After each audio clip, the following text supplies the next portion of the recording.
We got more brownfield in Flint than anybody in the United States, and we're using it. Like on Pasadena, no, like on Stewart Street, taking care of the homeless vets. The house went up within 3 weeks. That's the mess hall, but we're gonna have some more private units for the ones out there and see what they do with them. And just like Second Ward said, it ain't nothing in that area because she come to work there every day. We decided to put a gunshot range right down, turn the fire people's. And anyway, and to you, Madam Second President, to Madam Shack, and you're doing a good job looking at Whittier Junior High School in Central. Although you think you can't make up your mind whether to tear Central down and Whittier Junior High School, and Tarzan over there can't do nothing with McKinley over there on Fenton Road, on Atherton Road, Junior High School. My high school, junior high, I came out of, like went to Southwestern too, and it's still standing. And Miss Priestley with the money bag. They said happy Easter, but now you see what happened to the Poke. I think he got run over by the motorcycle, and who's gonna replace him, madam? Is any blue smoke gonna come out of it or white smoke? And although people behind the walls dealing with the devil, but they don't want to tell the public. The devil in real life, and only Miss Priestley know with the money bag. Stay tuned, America. And for the rest of them coming in, they let me only want to speak, but, and I was finna say, snake bite burns. She checked, I don't know where I heard that from, but it's Miss Madam Burns bite you need to be bit. Snake bite burns because she got stalemate. We were from Philadelphia, freedom of speech. All right, thank you so much. Next public speaker. That was the only speaker for this meeting. All right, seeing that's the only public speaker, do we have anyone for council response? Anyone for council response? Seeing none, I'll go ahead and take. Oh, wait, I'm sorry, I didn't grab that fast enough. Go ahead, Councilwoman 7-4. Thank you so much. I do want to acknowledge that we had two pretty big ribbon cuttings happen last week. The first one being for one of the businesses that will be moving into the Ashley Capitol building. And this is the building that we will be getting the tax capture off of. And so I am excited to see that they have a company that is in there now. I believe they're going to, were you going to correct something, Judy? No? Okay. And then I know that they're looking to place a second business in that building as well. So that is moving along, and they had a ribbon cutting last week. And then I also want to acknowledge Johnson's Pharmacy, which is located right here on Saginaw Street downtown. It's a family-owned pharmacy. They also had a ribbon cutting, and so that's just another way that residents can get their prescriptions filled while being able to stay inside of their city, because what we see happening around us right now are a lot of the big box stores are closing, and they're closing their pharmacies, and so we're losing ways for people to have for people to get their medications in accessible ways. And so now we have a new pharmacy downtown where it might be a little bit easier for Flint residents or anyone close to Flint that might want to stop in there and get their prescriptions filled as well. Thank you, Madam Clerk. Madam, there you go, Chair. That'll work. All right, and so since I'm last, I would like to just emphasize that the inaugural Flint Litter League is now underway. We have our 4 teams, which is piloted right here on Flint's north side and is powered by the Community Foundation of Greater Flint. Just a reminder, a lot of partnerships can turn water into wine, when you reach out, when you have a heart to serve. So we have 4 teams that have immediately decided to take the charge to help beautify and help eliminate blight in the on the north side specifically. And if this pilot program is successful, then we are looking to take this throughout the entire city. Again, Flint Litter League. And what are we doing? This is the gamification of community beautification. So this is a way for us to get engaged, for us to step outside of our normal realm, out of our council seat, and really put our, money where your mouth is, per se. So we are excited to have the Maid Institute with immediately jumped on board. And then we also have Mayor Sheldon Neely, his Blight Squad immediately jumped on board. Then we also had the big brothers and big sisters of Greater Flint jumped on board. And then next we also had the LaShawn Johnson cleanup crew jumped on board. I mean, we have to turn people away for this pilot project. So we're excited to see the community coming together to help beautify our community and for doing something positive. That is why we were elected to be change makers, and I look forward to doing just that. So thank you so much, Councilwoman in the 7th Ward, for talking about those monumental ribbon cuttings, because what does that mean for our community? It means jobs for our residents. And so we're excited to see that. It means more tax money. We're excited to see that. And so I'd also like to thank the council members that supported that initiative so much, because this is how we move Flint forward and how we do it together. So we will go ahead and move on with the consent agenda. Hold on, Madam Chair. Go ahead, Councilman. So I have an announcement as well. On April 25th, this Friday, from 1 to 4, we'll be hosting our annual expungement and child support clinic in partnership with Legal Services of Eastern Michigan, City of Flint, myself, and others. And this will be held at the Mays Senior and Community Center. So if you have anyone out there who could benefit from having a record expunged or getting caught up on that child support, we'll be hosting this event this Friday from 1 to 4. Thank you. All right, thank you so much for that important news. So now we'll move on to the consent agenda. Go ahead, Ms. Priestley. I make motion to approve the consent agenda. All right, motion approved on consent agenda. Any support? Supported by the councilman in the 1st Ward. All right, any separations? Madam Chair, Go ahead. I have a couple of separations. I would like to separate 250097. What page is that on? It is on page 6. Thank you. 250100 as well on page 6.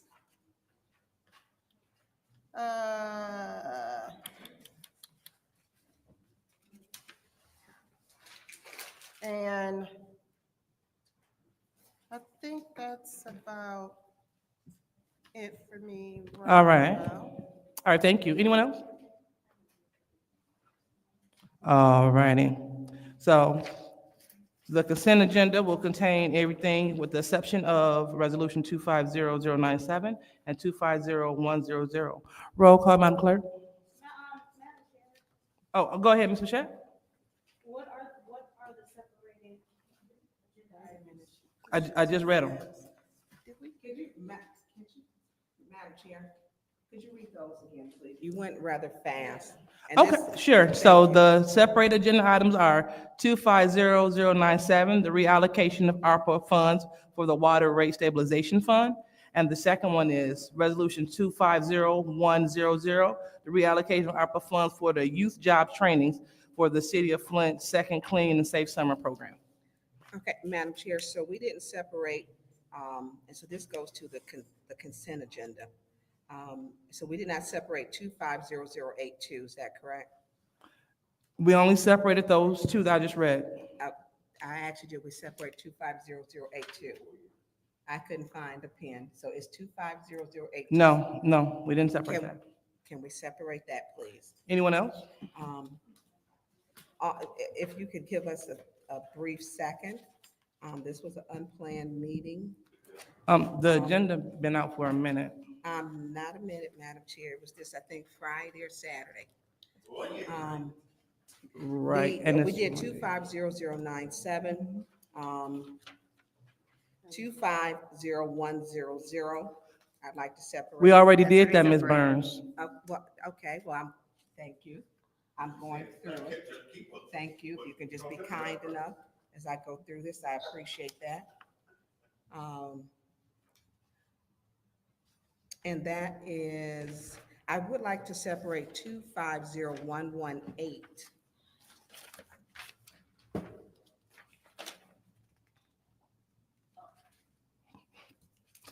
All right.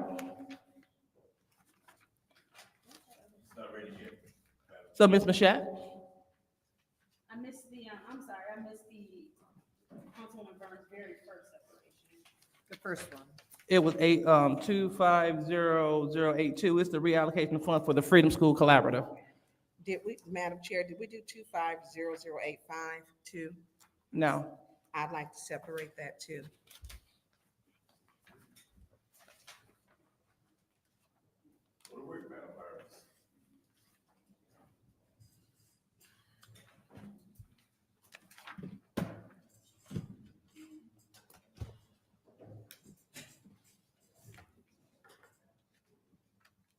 All right, Ms. Mashat? No, that was it. I just didn't hear what was separated. I'm good.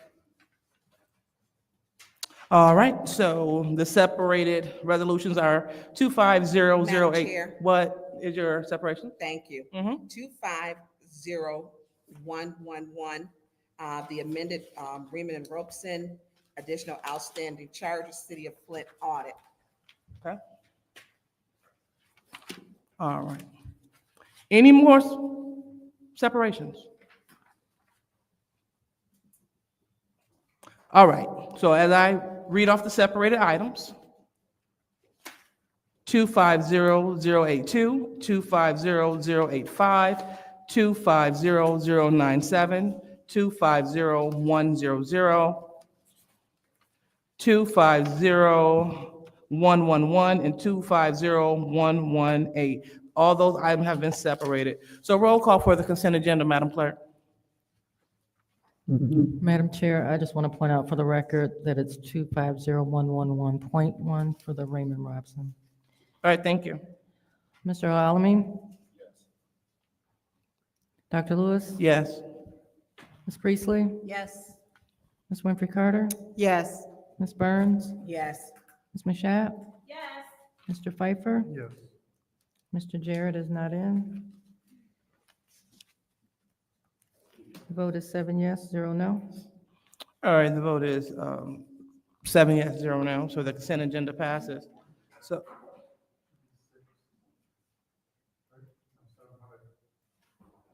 All right, so moving on, we are on to the first separated item. Pleasure, we're at 250082, reallocation of app funds for the Freedom School Collaborative. What pleasure, the body?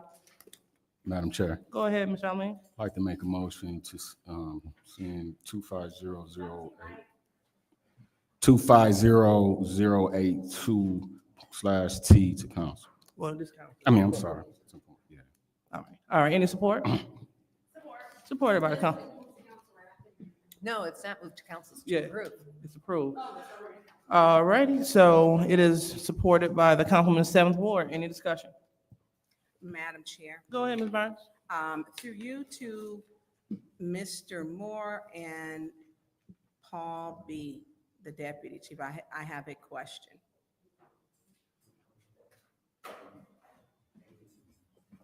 Madam Or Chair, maybe it's to Seamus too. I know Seamus. Go ahead. His child. while they're walking down, if I can just remind the council that you really need to speak into the microphones because I've been getting complaints from people online that cannot hear what you're saying. Okay. All right. Thank you. So the Flint affiliation, how long is it taking? And Seamus, this might be one for you. The nonprofits that we're approving with the ARPA funds, how long will it take for them to get these funds? So this one is Flint Freedom School, not Flint Affiliation. Not right? affiliation? No, this is Flint Freedom School. Flint Freedom School. That's the one from last year. when That's the one where Miss Makisha Loring was on the board or something. Her address was City of Flint, and you asked for them to correct that, and they did. They made the correction. It actually was done prior, but they didn't update us to let us know that it actually has been changed. So her right and correct address is on the website right now. Right, and I believe we did receive, I think, the legal opinion that it is not a conflict of interest for her to be on there. Right.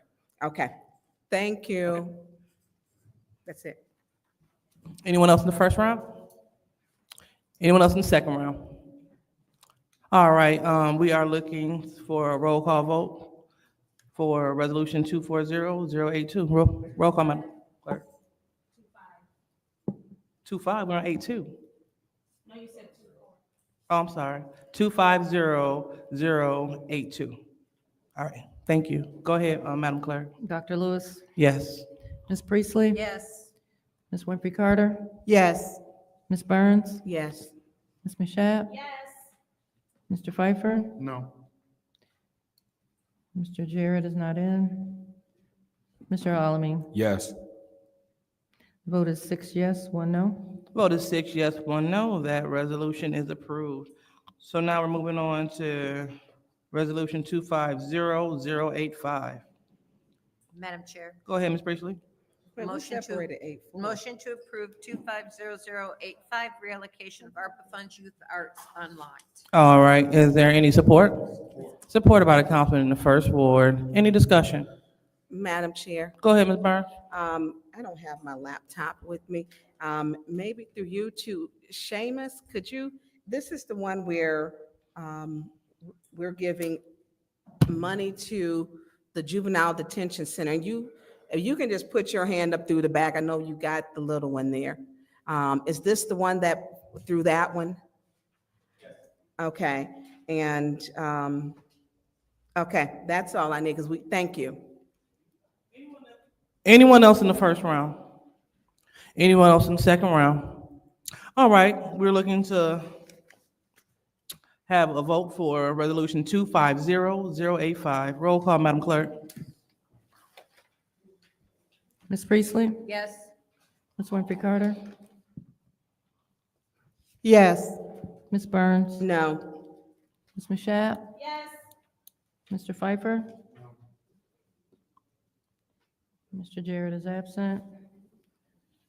Mr. Alamin? No. Dr. Lewis? Yes. The vote is 4 yes, 3 no. The vote is 4 yes, 3 no. So that resolution for Youth Arts Unlocked fails. Moving on to Resolution 250097. What's the pleasure of the body? Madam Chair, Go ahead, Ms. Priestley. motion to approve 250097 reallocation of ARPA funds water rate stabilization fund. All right, any support? Supported by the councilman in the first ward. Any discussion? Go ahead, Ms. Burns. Through you to Mr. Moore, and I don't know if he'll be able to answer because it's usually done in tandem to you, Paul.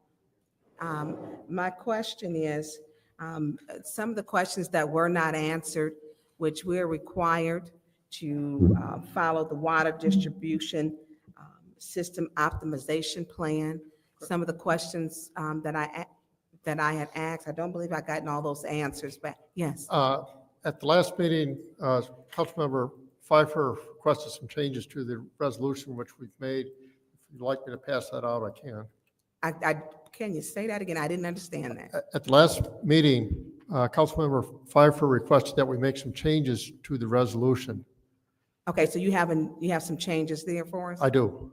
Okay, so then we're gonna be having a add-on, okay, No, it'd be amended. amended.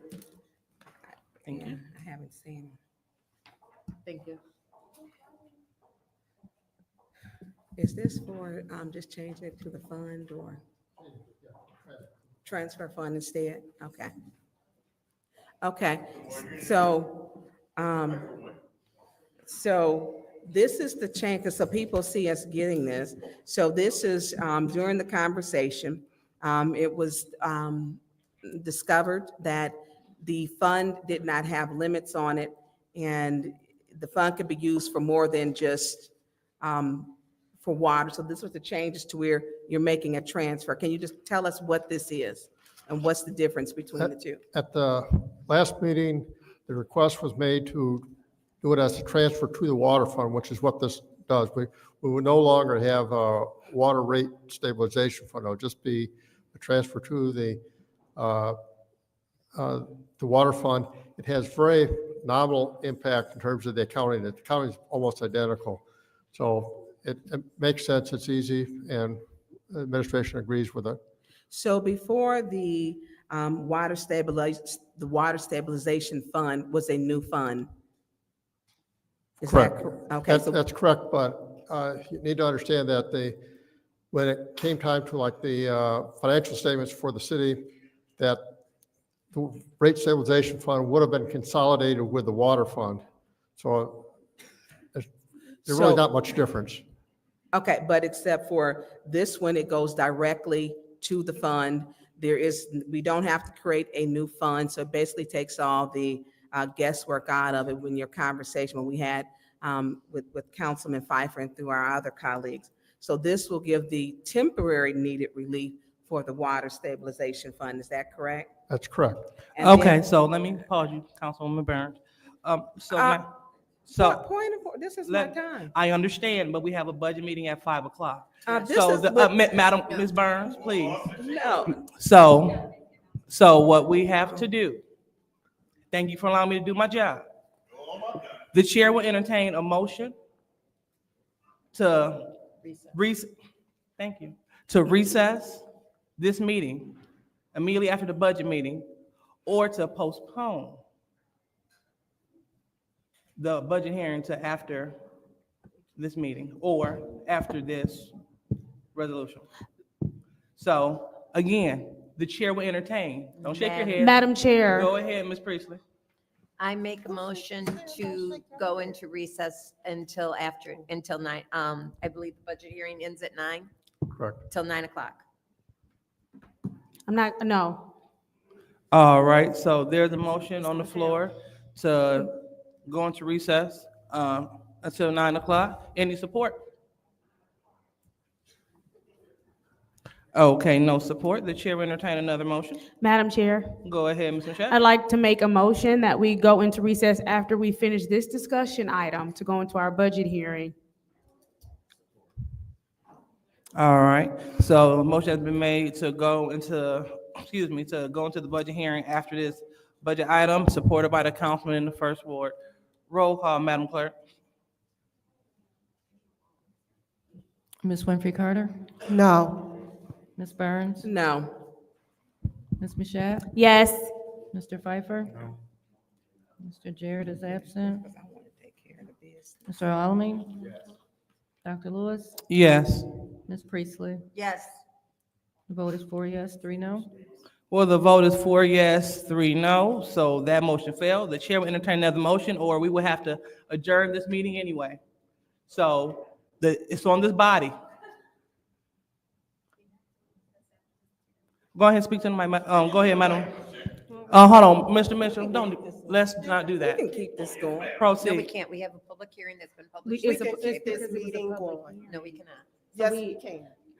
So, Clerk. Madam Chair. Madam Clerk. Go, Excuse me. go ahead, Ms. Mashat.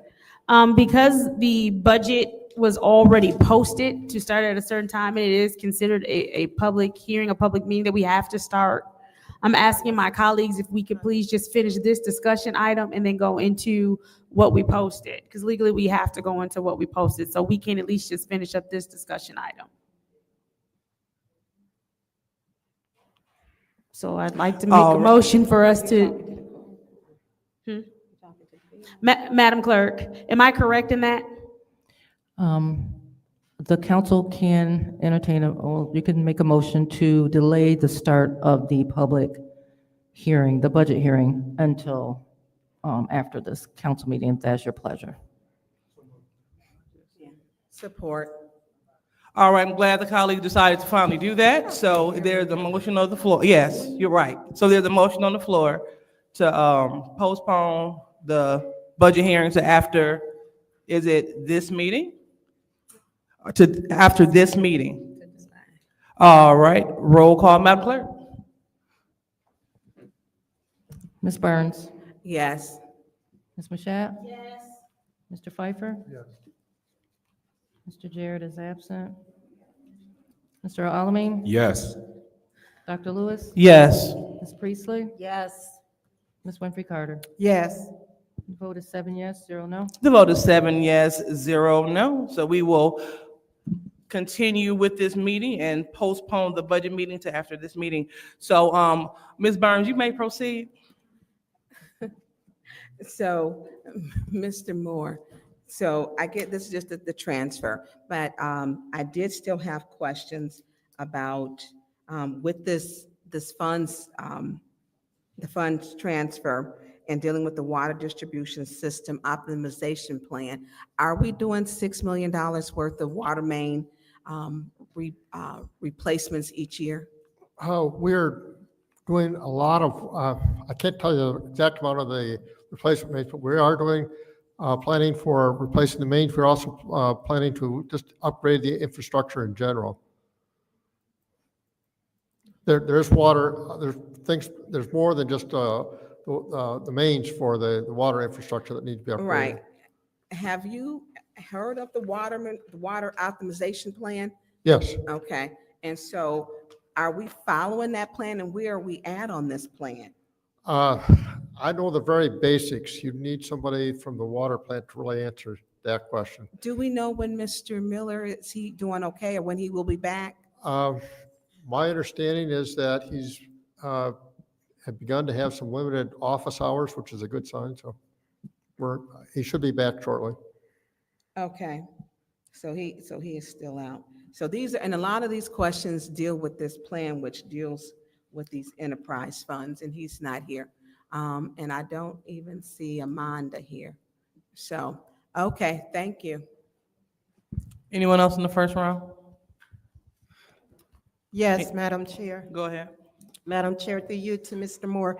Mr. Moore, okay, so we switched the account for the money to go right into the water fund, right? Correct. Okay. Now, will this also help with the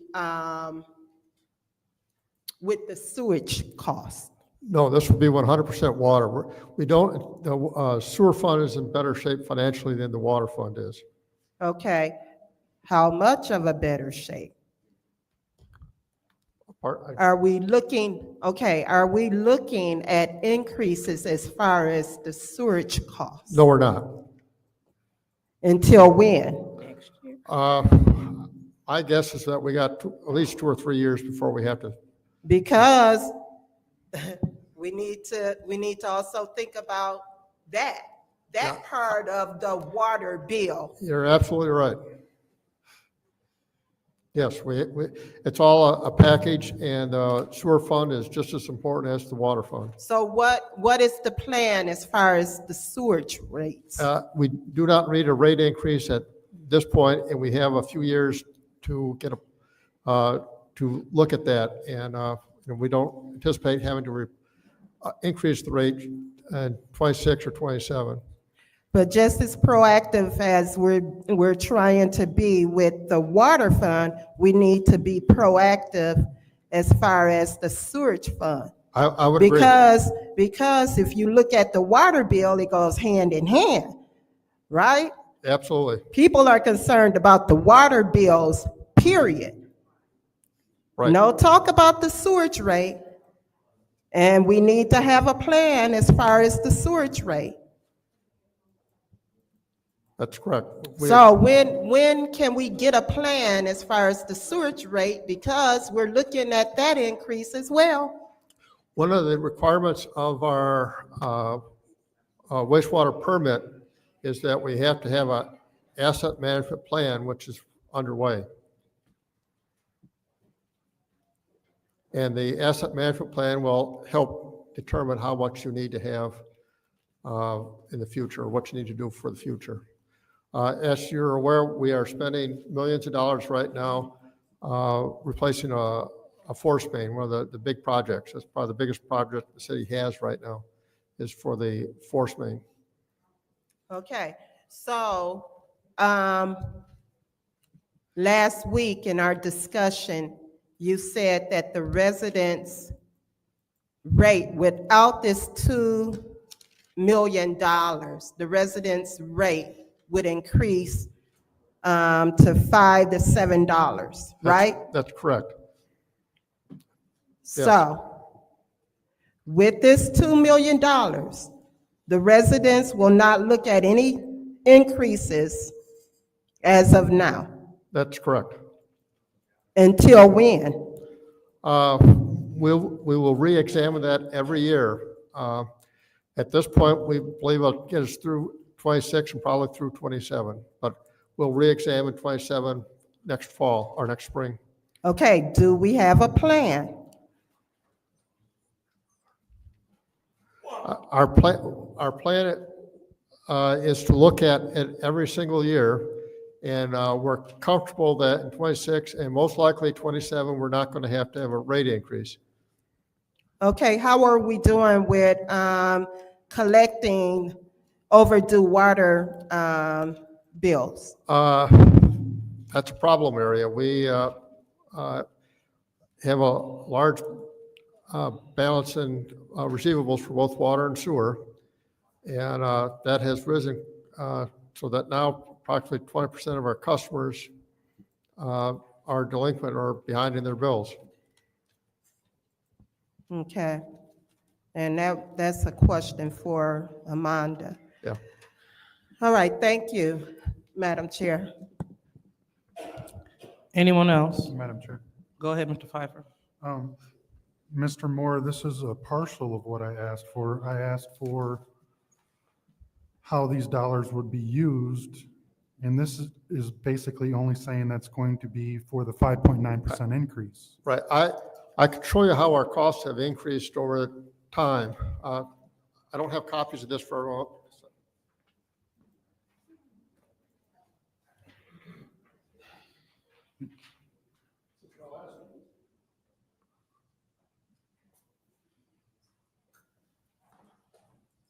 Since our last rate increase, we've had some significant increases in different areas. And, purchase of water is one of them. Bad debt expense, which Councilmember Winfrey Carter talked about, is another one. We're spending more. That bad debt is wrapped up. That is the money that we pay GLEWA that's wrapped up into the 11 million, correct? Yes. Yeah. So the purchase of water is actually only 5.9 million, correct? Well, yes. Well, that's net. Yes. Yes. Yes. I don't. When I completed that, I didn't view that as being done. I thought my deadline was going to be on Wednesday, and I didn't find out about today's meeting until this That's afternoon. fine. So what is this $2 million going to be used for? And It will be used to balance the water fund, which is just, we don't just separate the cost out. It's a part of the overall cost of running the system. so a portion of it is going to go to the 5.9% increase, but the other portion of it is going to go basically into the water general fund. It's not a general fund, but is that a correct statement? The other operating costs for the water fund, yes. So why does this have the same account number as the water stabilization fund? The account number has not been created yet because the city council hasn't taken action yet, so we could just reuse the same number we had listed before. Since it doesn't exist yet, we're just going to reassign it a new name. Since what doesn't exist? That the rate stabilization fund doesn't exist yet. There's no council action to generate that, so we just recycle the number because it doesn't exist. We can use it for the transfer. But what is the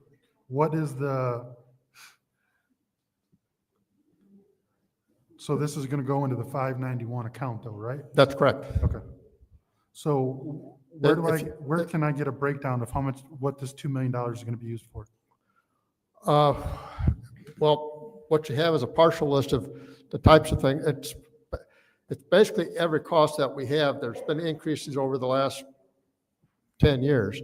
And we have to balance the fund, and this will be used for all the different costs. It's not we're not earmarked for just this thing. It's, the water cost is part of it, but also the other costs of running the water system are also important as well.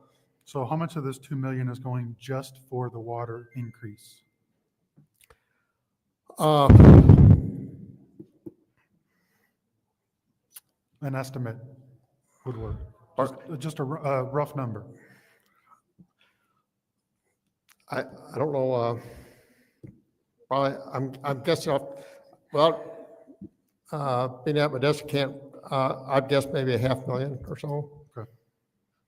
And then the rest of the 1.5 million is going to go into Just other operating other, expenses. just normal Well, operating costs. Yeah, with, whether it be chemicals, professional services, employee, pay packages, all the costs have increased over the last 10 years.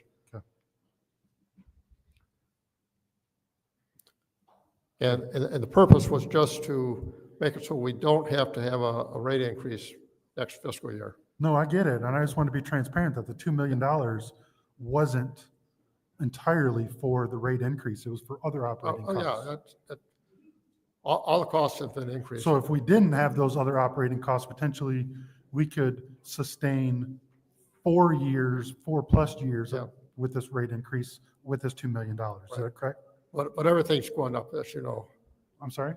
All our costs are going up, as you're aware, whether it be utilities or I'm aware. chemicals or what have you. All right. Anyone else in the first round?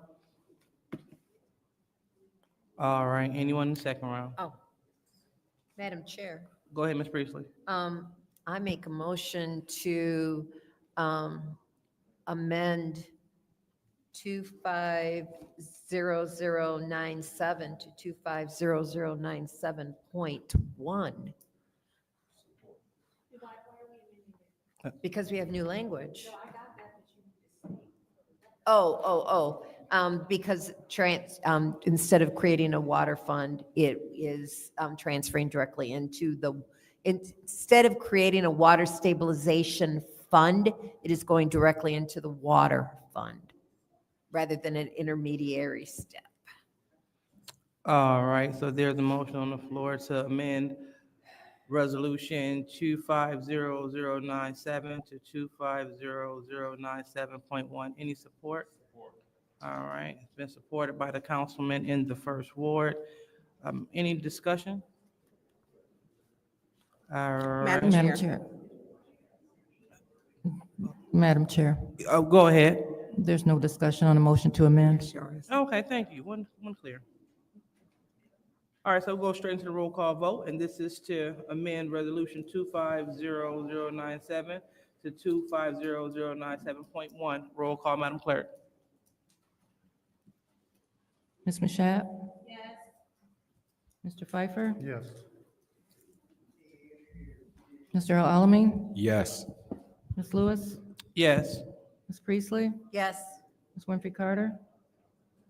Yes. Ms. Barnes? Yes. Vote is 7 yes, 0 no. The vote is 7 yes, 0 no. So Resolution 250097 has been amended to 250097.1.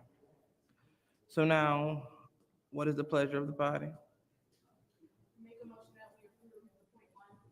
All right, so there's a motion to approve Resolution 250097.1. Any support? Supported by the councilman in the first ward. Any discussion in the first round? Madam Chair. Go ahead, Ms. Byrne. Thank you. To Mr. Moore. I don't know why. Mr. Moore, I have a question.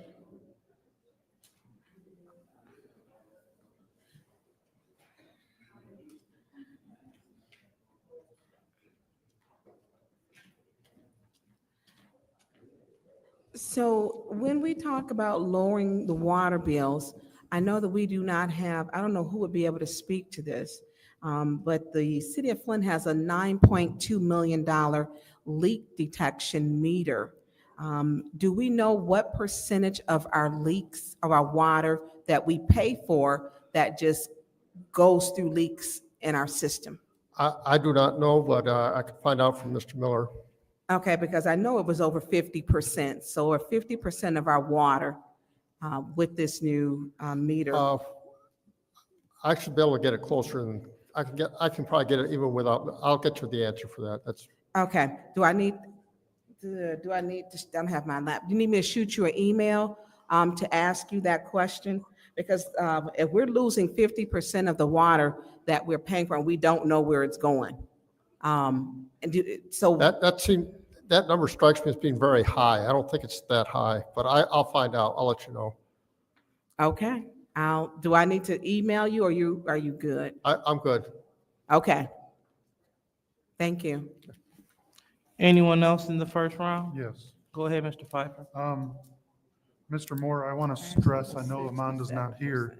I want to stress what my colleague said about how we can upright our negative receivables from residents that are wholly past due.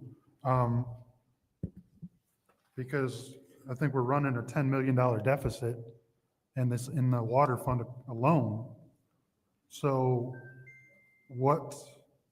I'm going to be looking for a plan on how we can collect. There are a number of ways that could happen. We could, let me get together with Amanda and we'll I mean, get some ideas. get with the city attorney and see what we yeah. can do legally as well, because the $10 million deficit that was this fiscal year, I'd like to know if that's truly a real number and what we can do to collect. I mean, is it quicker turnoffs? I mean, we got some people that run $10,000 bills, but still have,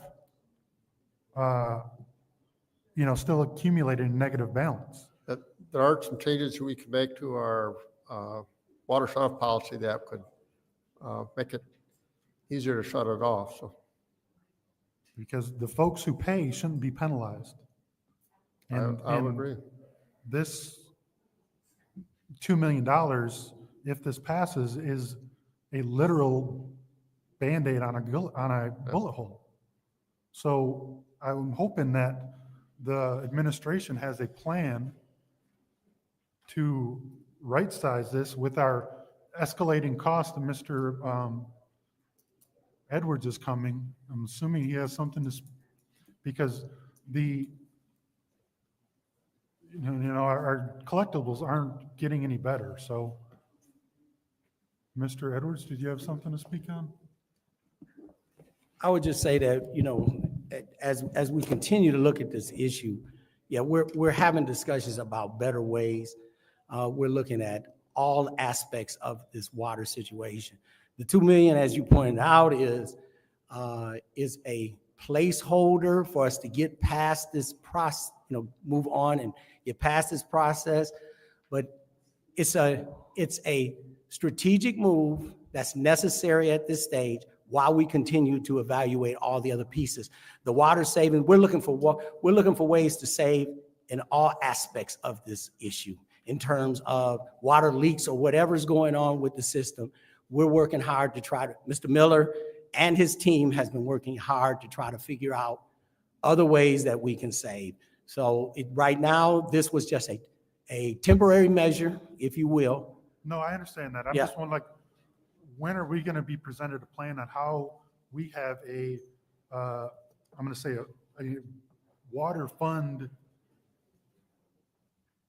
bankruptcy plan, because that's where it's headed if we don't right size these negative deficits. I think that based on conversations we're having to evaluate our system, our capacity, things that we're doing with the city, things that we're doing with state, and we're doing with the federal government. I think that during the next several months, we're working on a plan that will probably be more comprehensive. There's still pieces, as I said before, still things that we're trying to work through and fully understand so that we're not guessing and giving inaccurate information, but giving you the appropriate information based on real assessments of our system, real assessments of our financial capability, real assessments of the total, giving the total picture. Okay. I look forward to hearing whatever the plan is, because the ARPA dollars are gone. So we're not going to have a bailout, even a $2 million placeholder in the future. So we have to put boots on the ground and paper to pencil to figure out a plan. So I look forward to hearing that. Yeah, if I could just add to it, is that you should know that this has been an issue that has been constantly, I say that very boldly, constantly reviewed by the city, by Eagle, and by EPA. We're constantly talking about what really needs to happen to make our system more viable, more affordable. But talk isn't changing any of our policy, to be honest. All right, anyone else in the first round? Madam Chair. Go ahead, Ms. Priestley. So the uncollectibles for the water has been one of my biggest pet peeves since I got on council. I also mentioned last year during budget time that we needed to raise the water rates then. And I also stated that if we do, none of us will be reelected if we so choose to run again. So what is the issue? We only have a certain number of shut-offs that we can do in a day because we have limited staff. Shut-off seems to be the only way to get people to pay their bills.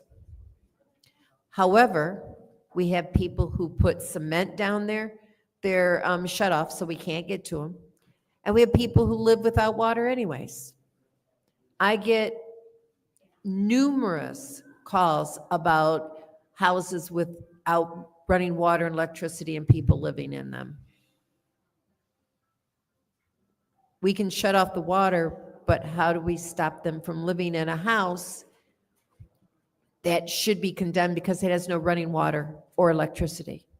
That's one of my questions for Mr. Ryder.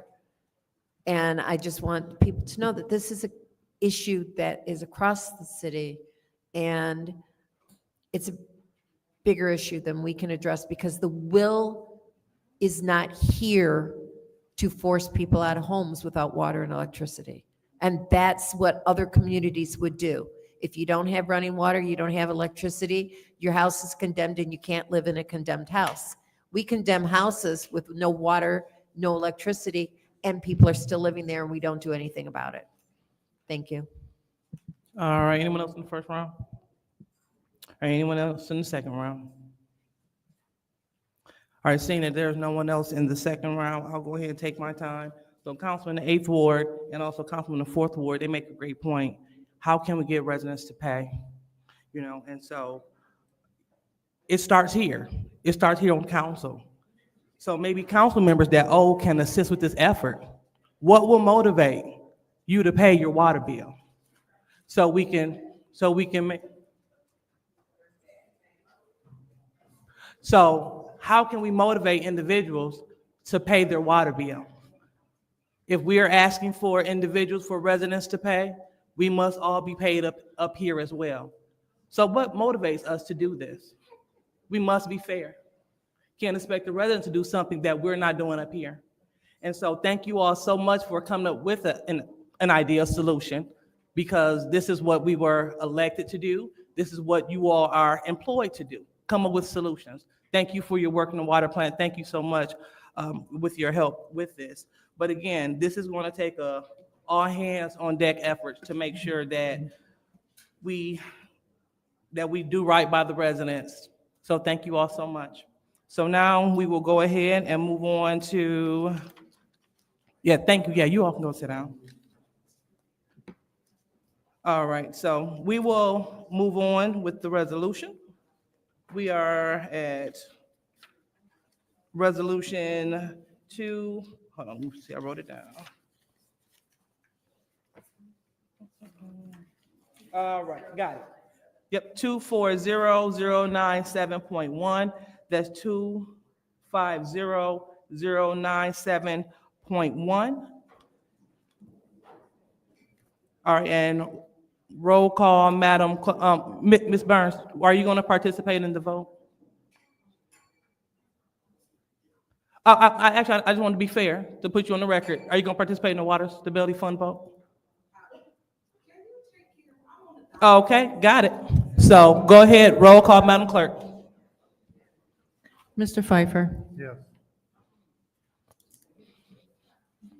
Mr. Alamin? Yes. Dr. Lewis? Yes. Ms. Priestley? Yes. Ms. Winfrey Carter? Ms. called- Winfrey Carter? Yes. Ms. Burns? Yes. Ms. Mashat? Yes.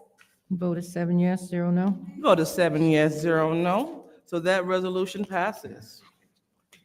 So now we're on to the next resolution, which is Resolution 250100, reallocation of ARPA funds for youth jobs. Pleasure of the body. Madam Chair, Go ahead, Ms. Priestley. motion to approve Resolution 250100. All right, resolution to approve 250100. Any support? Supported by the councilman in the first ward. Any discussion? Madam Chair. Go ahead, Ms. Winfrey Carter. Thank you, Madam Chair, through you to Simon. Simon, did we make changes to this? Miss Shelley Sparks Green was here on Wednesday when this was on the meeting then, the council, special council meeting then. We didn't have quorum. Unfortunately, Miss Sparks Green is sick today, so she's not here to be able to speak to it. So I'll leave that with you to either keep it here if you can until she's, like I said, she was here on Wednesday. We didn't have quorum, but unfortunately she's sick today to speak to it. So if you could keep it in council or in this meeting, that would be greatly appreciated so she can answer your questions. All right. Okay. I'll yield and let the rest of my colleagues speak on this if need be. Thank you. All right, anyone else like to speak on youth jobs in the first Madam round? Chair. Go ahead, Mr. Pfeiffer. Yeah, whether or not she's here to speak to it or not, this resolution has not changed. So until they identify the 6 or 7 nonprofits that this is going to, and how much they're going to get paid, and how many people are going to hire, so on and so forth, still a no. Thank you. Right, anyone else in the first round? All right, anyone else in the first round? Anyone else in the second round? Go ahead, you want the floor? Madam Chair, yeah. Go ahead, second round. It's my understanding that Seamus just asked that we postpone this or leave it here. So I would like to make a amended motion and leave it in council until we can hear from Ms. Sparks Green. All right, there's an amended motion to leave resolution 250. Go ahead.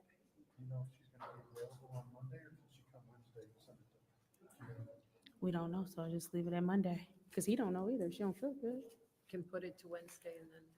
You don't know when she'll feel better. Yeah. So just leave it here, and if she doesn't show up Monday, we move it. No, I understand, but it's committee, not council. And so I'm saying we should just leave it here, and then if she doesn't show up, then we move it back to committee. All right, so there's a motion on the floor to pose, to leave this, well, to put this in council, to leave this in council. Is that what I'm hearing? Hold on. So is that what I'm hearing? So is that what I'm hearing, to leave this In in council. council? All right, so there's a motion on the floor to leave resolution 250100 in council, and it is supported by the councilman in the first ward. All right, any discussion in the first round? No Any discussion. Oh, yeah, No thank you, discussion. thank you so much, Ms. Priestley. All right, so roll call, Madam Clerk. Mr. Alamin? Yes. Dr. Lewis? Yes. Ms. Priestley? Yes. Ms. Winfrey Carter? No. Ms. Burns? No. Ms. Mashat? Mr. Pfeiffer? No. Vote is 4 yes, 3 no. The vote is 4 yes and 3 no. Madam Chair, Go ahead. motion to send back to finance. Sorry, so there's a motion to send resolution 250100 back to finance. Any support? Supported by Councilman in the first ward. Roll call, Madam Clerk. Dr. Lewis? Yes. Ms. Priestley? Yes.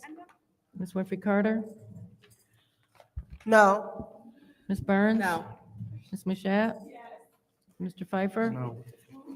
Mr. Alamin? Really? The vote is Wow. 4 yes, 3 no. All right, the vote is 4 yes, 3 no. All right, so we are moving on to resolution 250,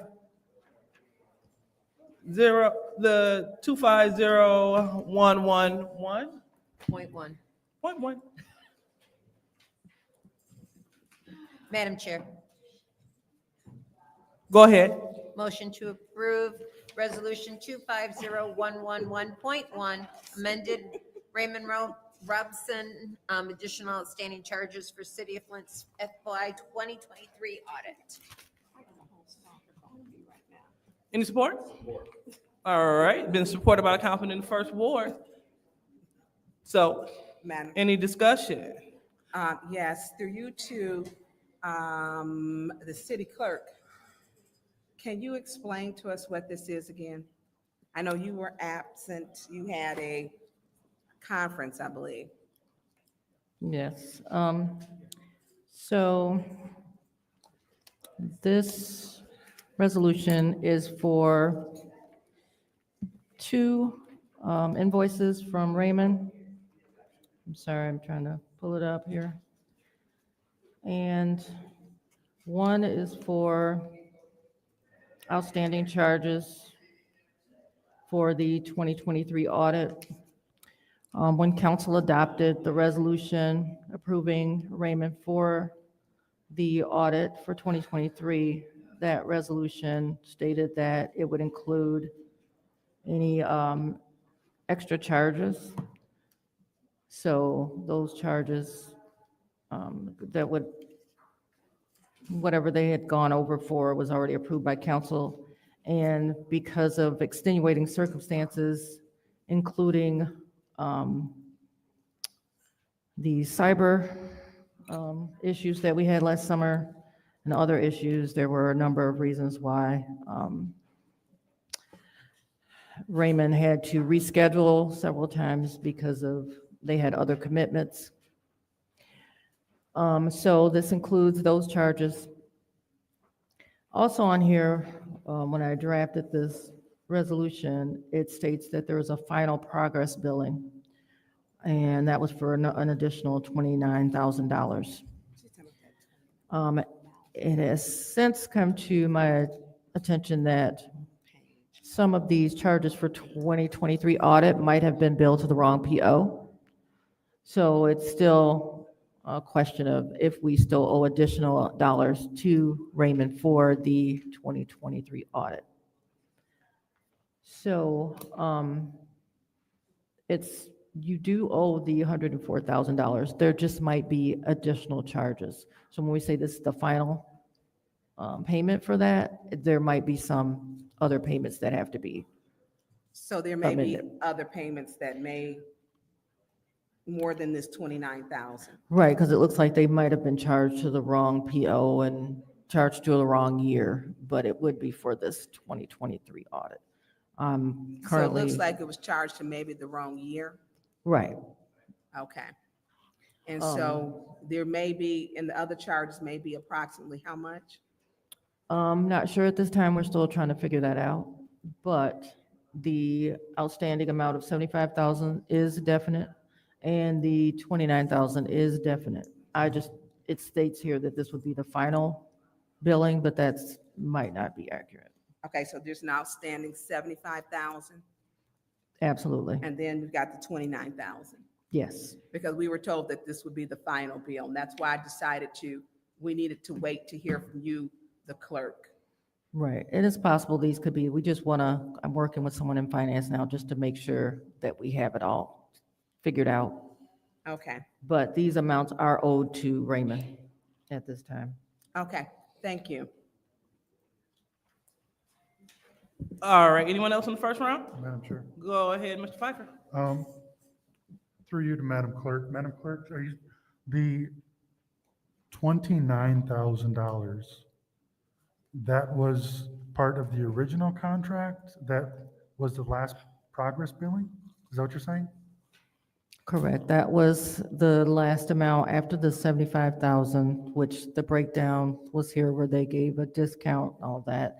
And then the 29,000 was supposed to be the final bill for 2023 audit. Which was part of the original contract, or that's still a change order? It's part of the change order of the contract, so, I'm so confused, Madam Clerk. Madam, yeah. point of order, ma'am, or point of information. What's your point? Through you to the clerk. This change order is only 75,000. This is not the first change order for the 2023 audit, though. We had another one before this. We had a For change order for the single audit. the 2023 There was another one audit. besides the single audit? The change order, it's not listed here, but there was a change order. I can't or hear you. I actually- got speaking in Hold my on, ear. please, Ms. I've got Burns, people going on in my Ms. other Burns, ear. Ms. Burns, could you please keep it down? Excuse me, point of Thank order. you. What is your point? You don't even know if I'm talking, okay? So I you didn't hear did enough you. of That's lying your on warning. me. That's your Well, warning. I appeal the ruling of the chair. That's fine. Groundhog wig. Part- Sick of you. And I support that appeal. That's fine. So Ms. Burns being brought to order for talking. While Ms. Priestley was talking, she was talking loudly. And when we were asking her, she'd hold it down. She would not be brought to order. She continued to speak out. So go ahead, Ms. Burns. It's not enough that you take to social media to lie with your bishop, but you come in these chambers and you lie also. Let me be clear to that. You don't know anything about the truth, including how to spell it, first of all. Madam My Chair. questions to her, excuse me, She is not this is being- my time. she is My not question to put her in at the, order. what I What was is your talking point, about. Julie, ma'am? I'm not She is not talking. being- Ms. Burns, when someone says a point of order, all talking must cease, including you. So, She is Ms. not Priestley. being germane to the appeal. First Ms. of all, Priestley, you are correct. You're not being germane to the appeal. This specific appeal is about you speaking when Ms. Priestley asked you not to. And so go ahead. so what I was speaking about was your groundhog wig. So I was talking about that when she overheard, and then also about the contents that I did not receive. So that is germane because that was part of the conversation. But she might want to go find things of why people dumping and all that other stuff in her board that to be checking over here because it was a very short conversation. Very short, very short. You know, you come here and you do this mess, you take digs, and then you wonder why you are the problem with us being a cohesive council. Your leadership has been failed. And I'm tired of it. You're disrespectful and you're dishonest. All right, so as we move on to being germane to this appeal here, the reason why Ms. Burns received her warning, because she refused to stop talking when the chair brought her to order, to stop talking when Ms. Priestley had the floor. So therefore, if you want to overturn the ruling of the chair, feel free to vote yes. But we want to move on with this meeting. Vote no. Roll call, Madam Clerk.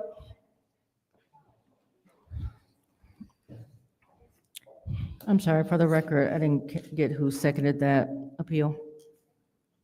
Jerry Winfrey Carter. Okay, for the roll call, Ms. Priestley, No. Ms. Winfrey Carter, Yes. Ms. Burns, Yes. Ms. Mashat, No. Mr. Pfeiffer, Yes.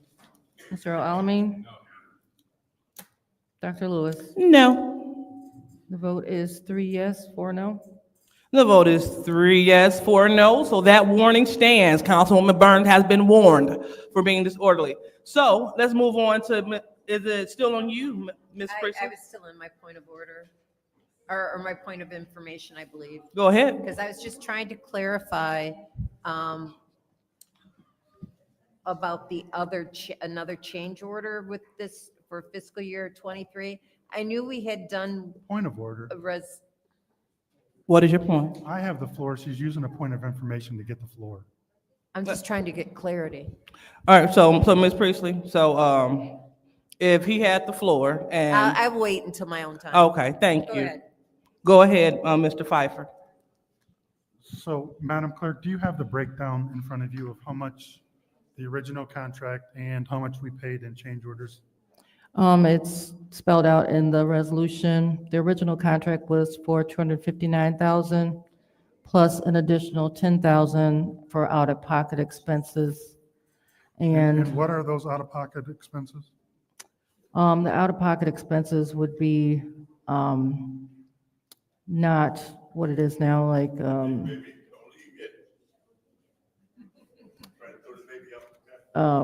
I can't remember what they charged it for, but they used up that 10,000. I think it was for when they had to stay over or something like that. It wasn't anything having to do with the extra work that's being charged now. So that was used up in that first change order charge. So that resolution, the second one that was adopted in August, we used that 10,000 for that same PO. When they asked for the second one here that names the 38.5, we took off the 10 from the PO, still left over, and it left at 38.5. That was the first change order, it was done in August. So it was really 48.5, but we used that $10,000 for the out-of-pocket expenses from that PO. And now we're here with the 75,000 plus 29,000. So that original change order was the resolution that was adopted by council in August. That was the first change order for the audit itself. So the original was 259. And the total billing is now going to be 4015. Yes. And you're saying it could be more? We think so, but we think it's not showing right in BSNA just because it's being charged to the wrong PO. Because while we're still paying for the 2003 audit, we've now have a PO for the 2004 audit. So I think it's just an internal situation, but before we say so for sure, we're making sure. So when I say this is a final progress billing, we put a pause on it because we just want to make sure that it's actually being billed correctly.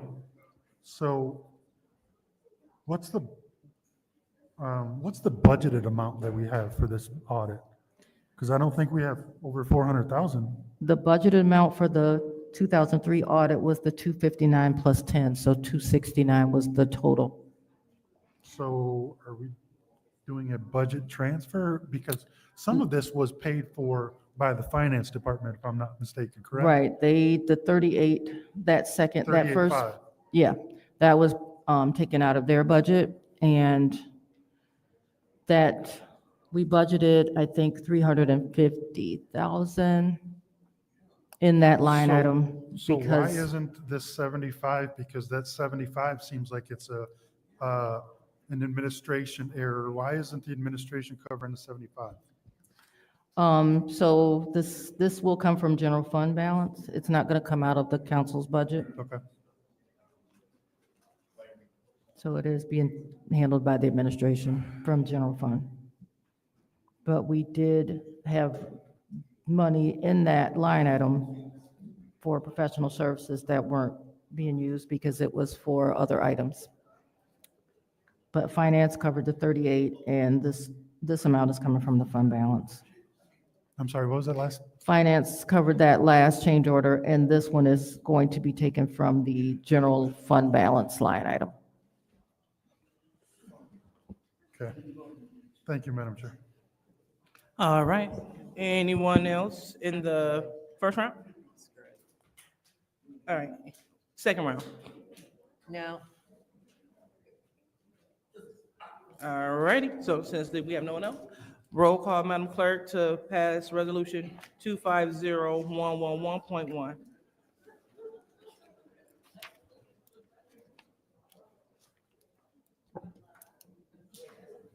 Ms. Winfrey Carter?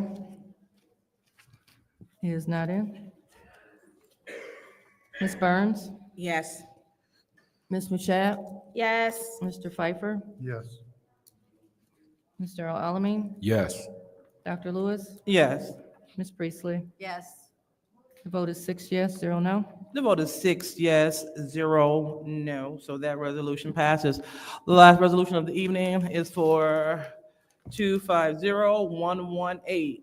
Madam Chair, Go ahead, Ms. Priestley. make a motion to approve 250118. A motion to approve. Any support? Supported by the councilman in the first ward. Any discussion in the first round? Yes. Go ahead, Ms. Burns. Is there someone who can speak to Uncle Phil's adventures in philanthropy? Is there anyone can So- speak to that? Because this did not go through committee. So I can help you. I just don't know how to like request for or point of information or, So through me, yes, can you? yeah. Okay. So this came about, we actually missed their fundraiser. The reason it originally went to special affairs was because they had a fundraiser coming up that they were trying to get the deadline on. What happened was they already had their license from the state of Michigan, and they were trying to do a bowling fundraiser at Bees Bowling, didn't realize Bees was a part of Flint, and they needed to have us say that they could do the charitable gaming Did they at have the Bees. fundraiser already? I think they ended up having to move it because we didn't get to it fast enough. And so they're looking to go ahead and schedule it as soon as we give them say that we're recognizing them operating in the city. The state is already recognizing it. Okay, and so they're not here tonight. No. It is it's a charitable gaming license, and anyone who has a charitable gaming license, say bingo, has to come through the city if it's doing business in the city. Yeah, so they're not here tonight. And so my question was that it. I don't think they knew to be here. Knew to be here? Okay. Oh, well, that's a problem. It's no Do fault we of know, theirs. do we know what all they do? It should have been in the packet. If it's not in the Yeah, packet, I that, did read it.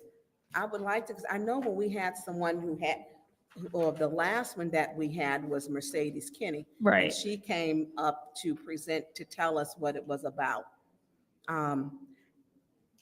Okay, I'm gonna make a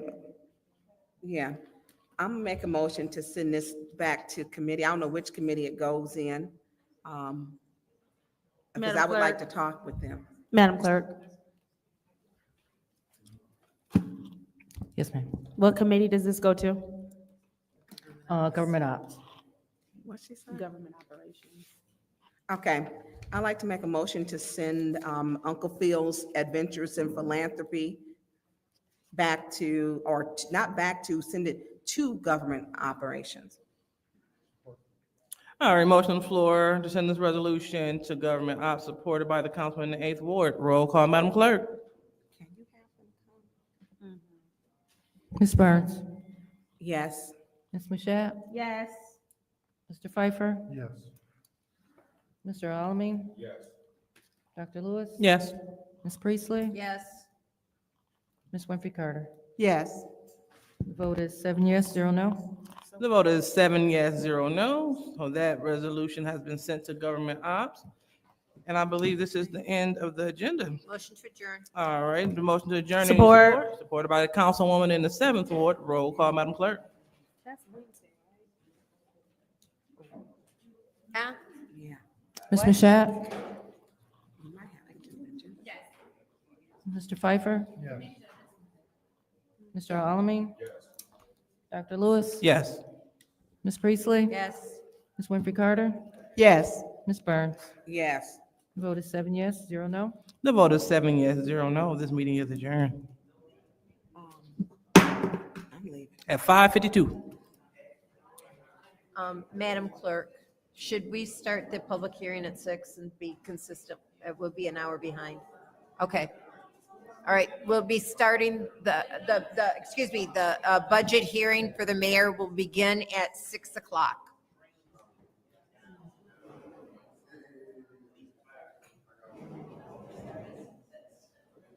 And just for the public, there is no public comments during the public hearing, but it is an open meeting.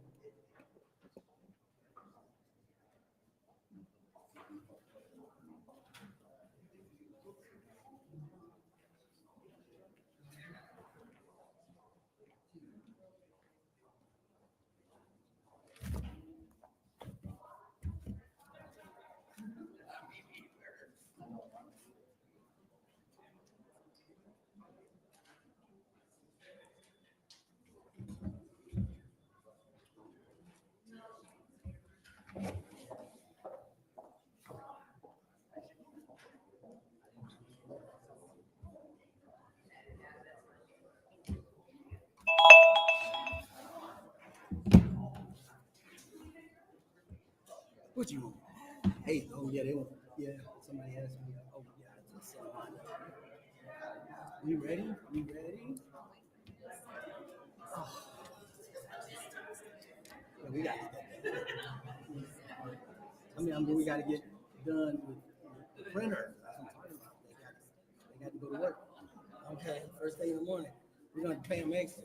Give them a $5,000, $10,000 bonus. I don't care. I want this thing going.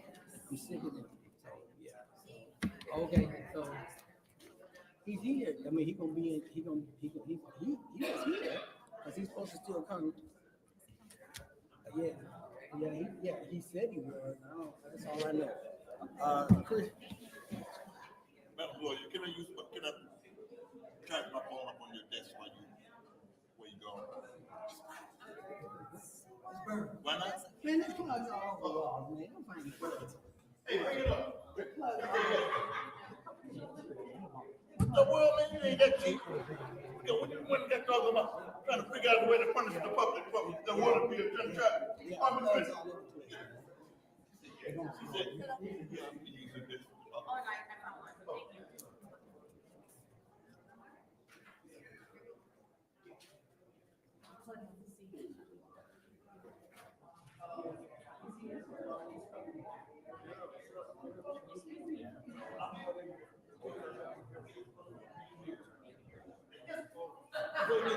when I go in one court, maybe.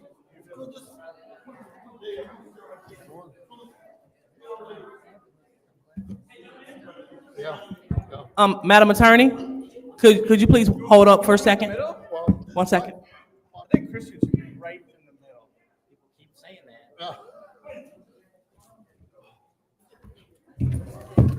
I was thinking from the middle. I'll the middle. That's fine. Yeah, sure. I know, sir. I'm doing good as you. You're talking that foreign language. The media can't understand what you're saying. All that gibberish. Like Mr. Rogers. Good morning, boys and girls. And all that stuff. You're trying to. When I'm trying to get to the point. Like you're sort of halfway talking. Mr. Snyder, that you're supposed to have all the information. You might be talking, you just study going, make it work.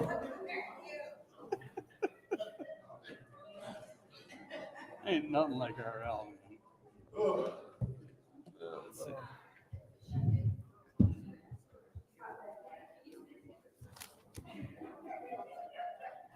No, that's not what I wanted. Arnold coming up. Oh no, I did this wrong.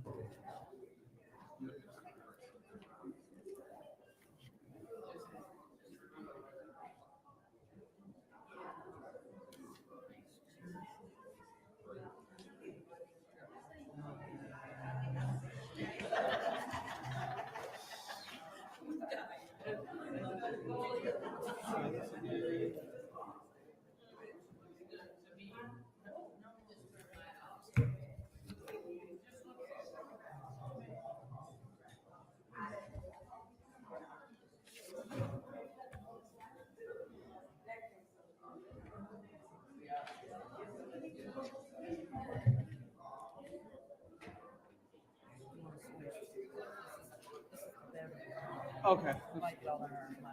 Well, I think I had it, but it was like split screening me for some reason. Oh, I should have just been patient. I should have been. I'm not good at being patient. Sorry about that.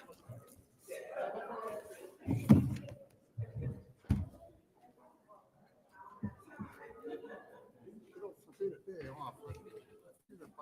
Days over. I'm putting 7 hours.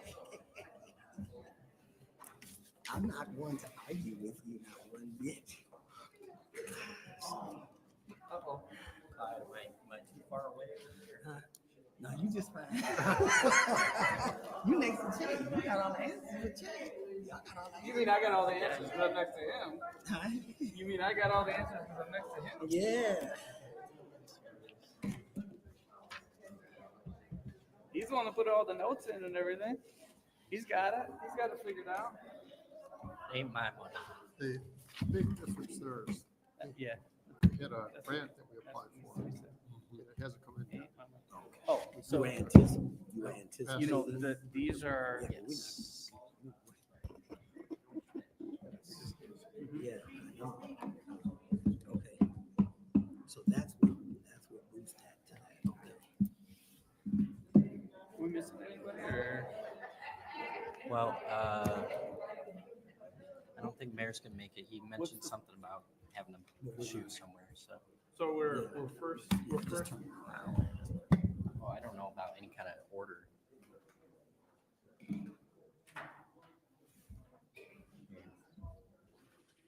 He did send it to us at some point, right?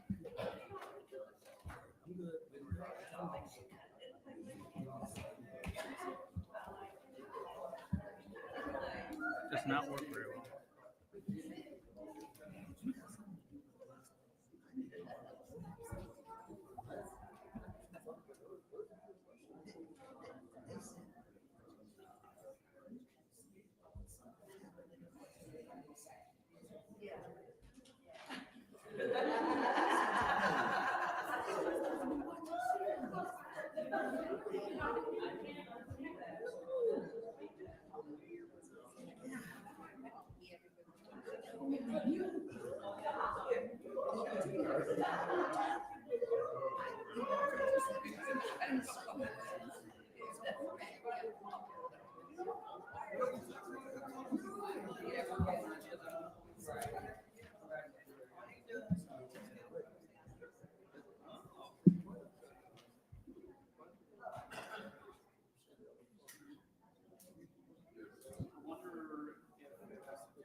Are you gentlemen ready? No?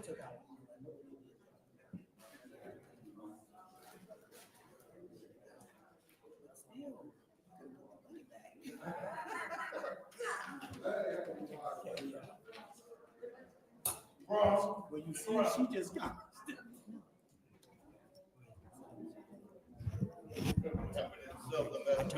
Even when they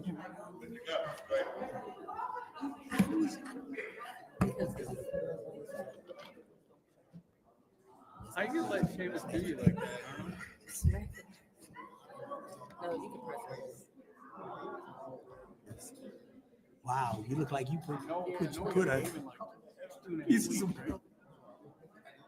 May 4th. Well, is it 2 weeks? Yeah.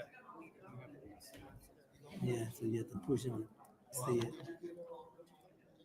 I got Are you. y'all ready now?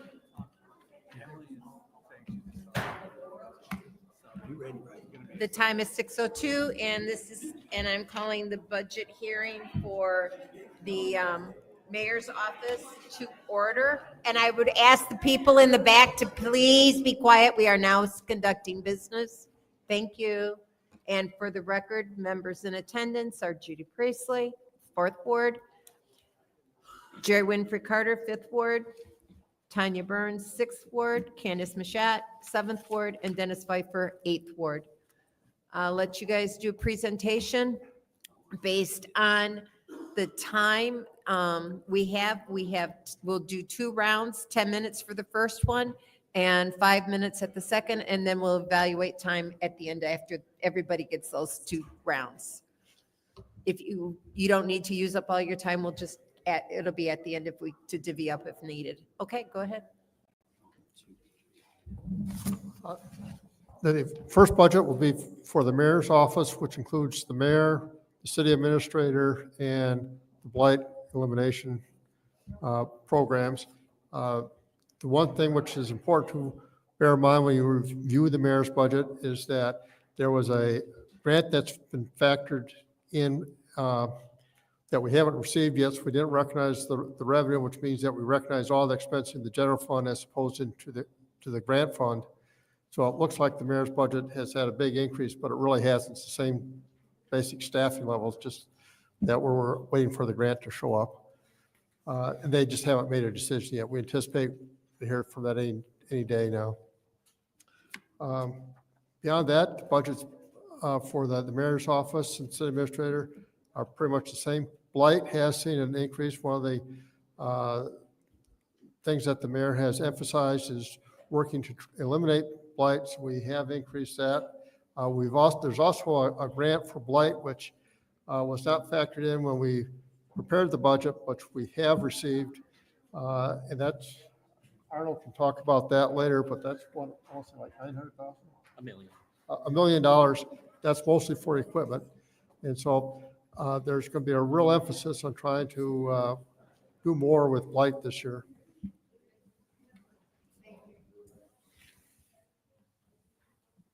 Who would like to begin? Mr. Pfeiffer?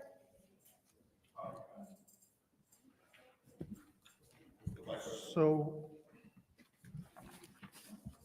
can you explain I guess first and foremost, can you explain the 11 additional additional personnel that's being proposed for the mayor's office? I'll defer to Christian as the accountant that takes care of that. I'll defer to Christian for that. We have, I'm sorry, can you state your name for the record, please? my name is Christian Baldwin. I'm the Administration Grants and Finance Coordinator, Okay. accountant.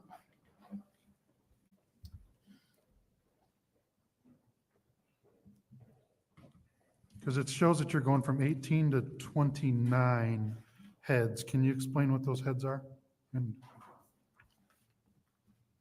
Well, we have an additional, Arnold is planning on onboarding additional. that's a different line item, sir. This is the mayor's office. Arnold is going from 6 to 20, so that's outside of the mayor's office itself, so.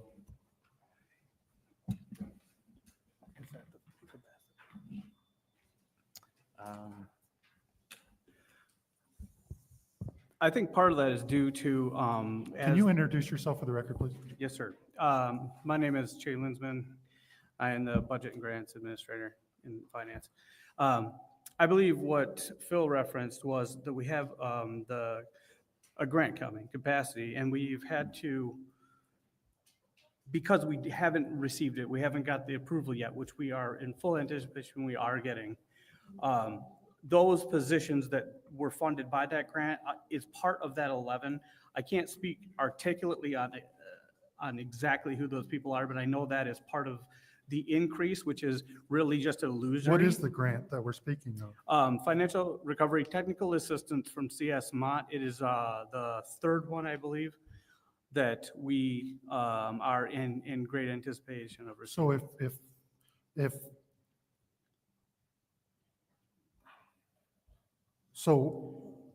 But they're 11 additional, you don't have 29 now. Well, they would have.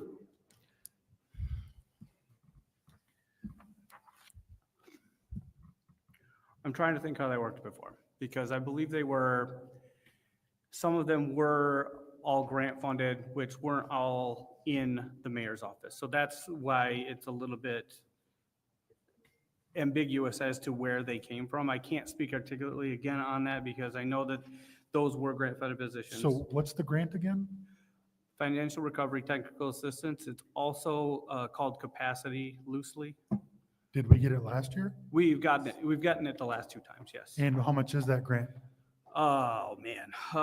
Do you know what that grant is? The last time it was 750,000, but that was in addition to what was left over from the previous technical assistance grant, which I think was about 150,000. So why in the previous years weren't those allocated why this year are they allocated in the proposal for full-time positions? They weren't in previous years.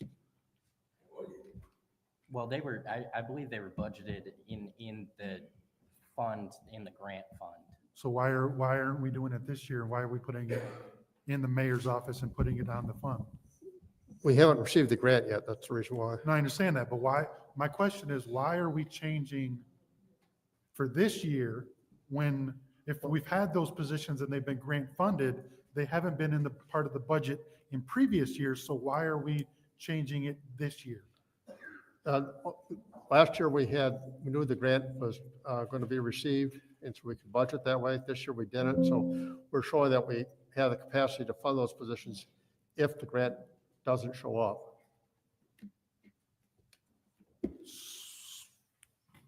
Okay,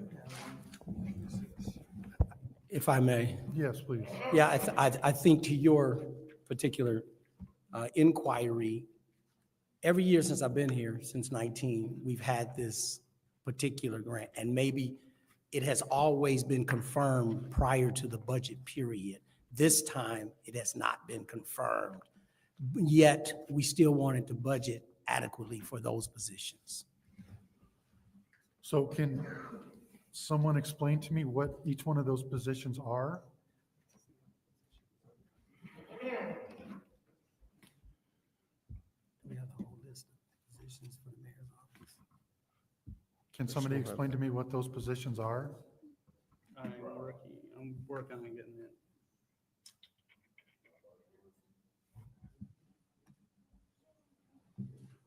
Mr. Edwards, while he's doing that, have we spoken to CS Mott? What's the delay this year if we've got it? Yeah, we've met with them on several other requests, including this request. And the matter is, one where their internal practices take precedence. So as they're evaluating and making determination, we don't foresee any barrier to this situation because we have had it every single year. But for whatever reason, they had one of the reasons I know they had a new CFO. So maybe some of their practices and procedures are changing. But the matter's with them, and it's under review right now. So in previous years, those employees that have been grant funded, you're saying because they're grant funded, they're not included in any of our totals? They were included as part of the grant fund. But the grant fund isn't part of the budget. So with our full-time authorized positions, those positions were never included in any budget before? No, they would have been. They would have been. They would have been included, but I just don't have the PSW in front of me to be able to explain better. Mr. Pfeiffer, Can you explain? we approved the budget for each grant that we accept. So we do approve the budget for those grants. So it was in the budget, when we approved the funding from Mott for this grant, we approved the budget where those positions were. And now, since we haven't received the grant yet, and that we've done that in several different other departments That's where correct. we've got grants coming, but they hadn't been confirmed by the time the budget was approved. When we get those grants, we will be doing a budget transfer to move those funds into the grant and out of the general No, I fund. understand that. I understand that process. I'm trying to say is, we post this budget, right? And it shows allegedly all of the city of Flint employee totals. Mhm. And we're saying that previous years, those grant funded positions have never been part of this total? I think they were a part of the total. Well, then that's what I'm asking. They were How- part of how- they would have been part of the PSW, but not against the 101 funded mayor's budget. Not all of them. So we Only the have ones that were in. employees, full-time employees that are not known to the public. No, they are included in there, just not. Where? Because I'm looking at, where would these, okay, so in fiscal year 23, because that's what's in front of me, the mayor's office had 18. So this year you are proposing 29. So where can I do the math to find those other 11 in different departments on this form?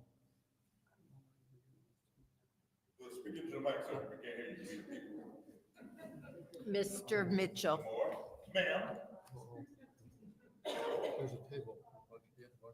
If you want to come up here, I'll show you what I'm looking at.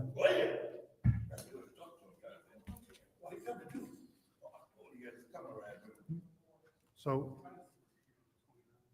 it went from 18 to 29. So where are these 11 in the previous years in these numbers?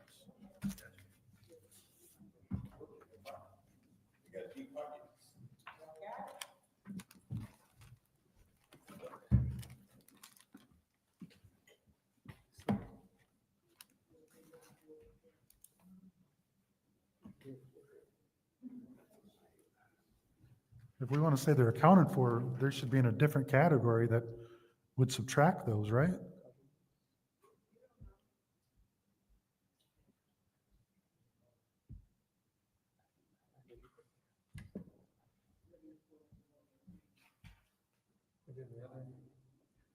Well, it did go on. Mr. Pfeiffer, I'm going to add 2 more minutes to your time. while they Thank you. convey. Can we, is that something we can get you an answer to later? Yeah, absolutely. If Okay, you can because put- this PSW was prepared by 2 people that are not quite here right now, and I can't quite add to that question, so I apologize. Yeah, no, I would just like to know where those 11 people, You if got they've always been there, why haven't they been a part of our total that's been released to the public in this normal budget? Yep. And I will get you that. can you also get me a description of what, I don't need names, what those positions are and what they do? Absolutely. Because it seems to me like if they're for a, oh, I'm sorry, a finance, can you restate what the grant is? Financial recovery technical assistance. So why isn't that in finance? Why is that part of the mayor's office? It's the person that was applying for the grant was in the mayor's office. It just kind of housed itself in the mayor's office. But it didn't just cover mayor's office people. There were other positions that were partially covered and things like that. So but again, that would be something I can give you specific information on that Okay. later, if you don't mind. No, that's fine. Okay. I'll take a written response. We're not passing anything tonight anyways. Okay, where are we at here? Mr. Pfeiffer, you have 1 minute left. I'm timing up using my phone. So are we adding any additional positions to the mayor's office this year? Are any of those 11 legit new positions? I don't believe so. I'll confirm that, but I don't believe so. I think the, So why do we have a $450,000 budget increase if there's no new personnel? because of the grant, in the past, that part of that would have been in the grant fund, not in the general fund. So that is part of That's part- that's you're missing additional. that piece. Okay. Then I will be on pins and needles waiting for your response on what those 11 are.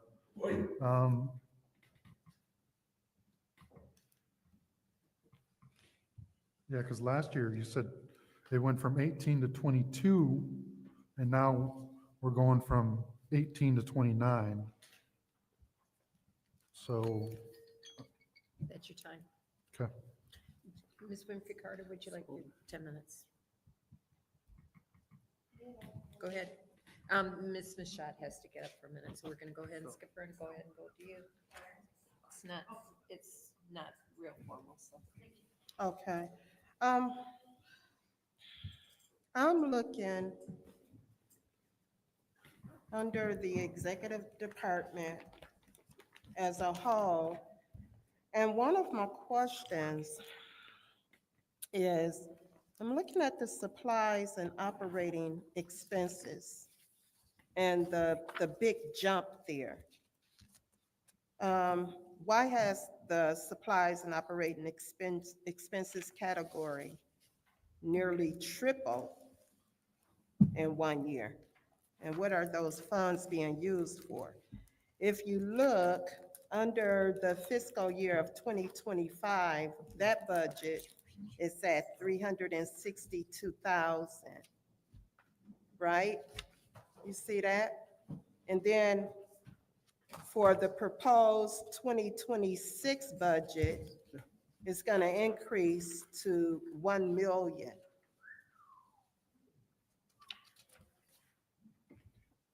She's looking at the budget that I'm we looking- received, not on the ones that you I'm passed looking out. at this. Oh, yeah, that's the one. Yeah.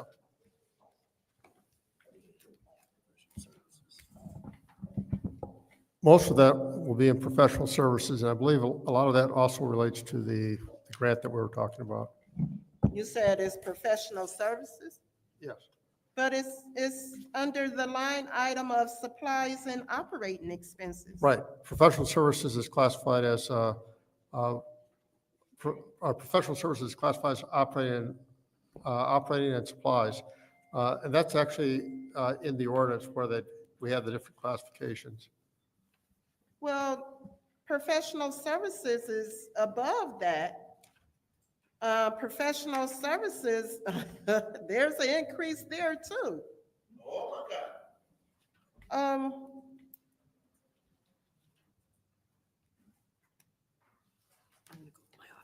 Mr. Moore, do you see what I'm talking about? The professional services line item is what increased, and that's part of the operating and supplies, operating expenses and supplies.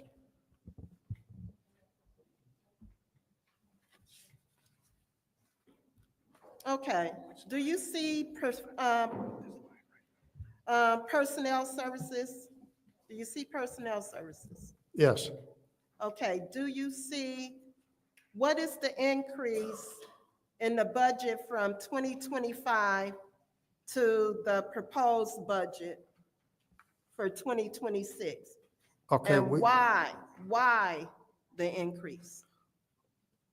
Okay, one of the things we've been trying to do is reduce the account numbers that we have, and so you'd have to add a couple numbers together to get that. If you look at, I'm right. I gave you the line item. Oh, Are you looking at, no, I'm looking at this. okay. That again relates to the grant, and the grant funded positions were previously funded under the grant. We anticipate that to happen yet again next year, just that we haven't received the word that we received the grant yet.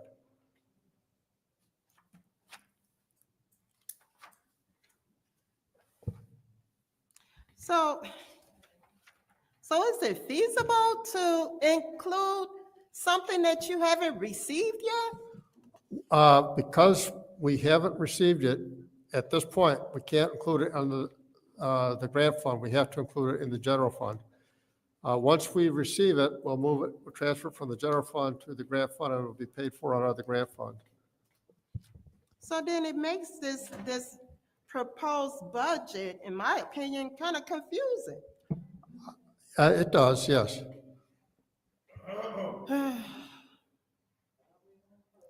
But we're trying to make sure that we have a realistic picture of what's occurring.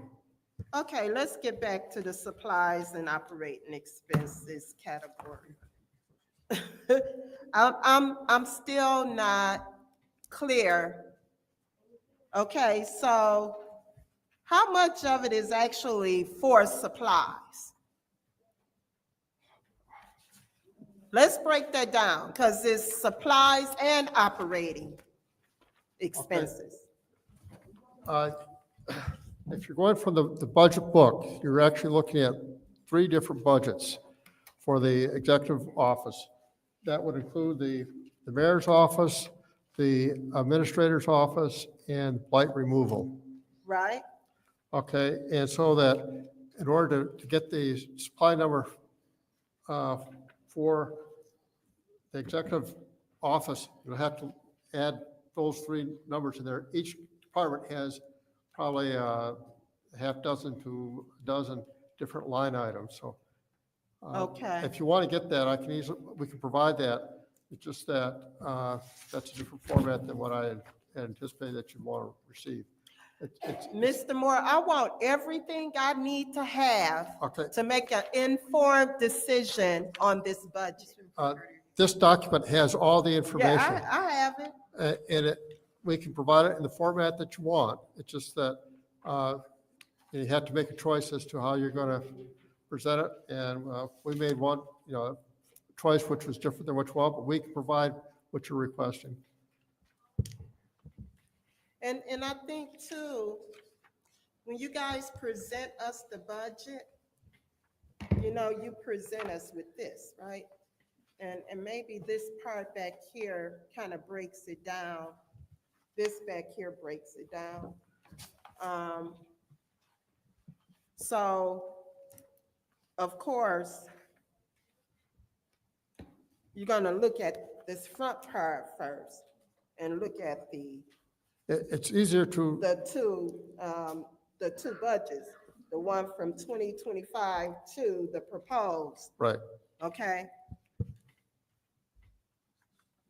And I'm gonna have to look at everything that's being itemized and broken down, but, okay, let me ask the big question. What's my time? 2 minutes for 2. What budget do we have the employees over at the Senior Citizen Center on Holmes Street? That's being funded out of a grant position right now. And I believe Mr. Where is that budget? I believe that's coming out of the planning budget right now. They're the administrators for the grant right now, so the planning. Is department- what? The planning department has the grant that is taking care of that position. Where is it listed and how many employees? I believe we currently have 2 employees. And that's all? What is the budget for that center?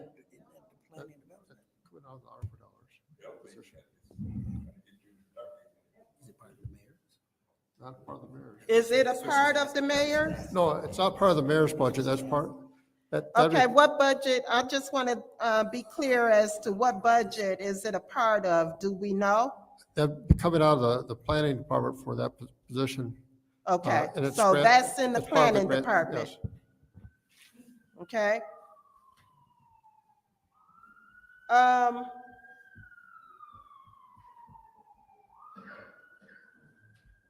I'm looking at the jump in full-time staff. That's a big jump to go from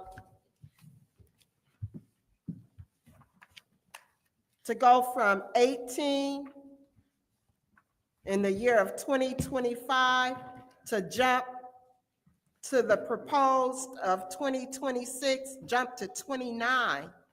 That's a big jump. That's 11 full-time employees. And then 2 part-time positions. And I heard what you said to Mr. Pfeiffer, but I don't know. I'm still not clear as to why so many. And then for Blight, there's also There's a real effort to increase the size of the Blight budget. Our feedback that we received from the council last year was that there's a desire to do more to remove blight in the community. Last budget cycle, every hearing we had, the council people were asking questions about blight and what we were doing and what we could do to increase the amount of blight removal.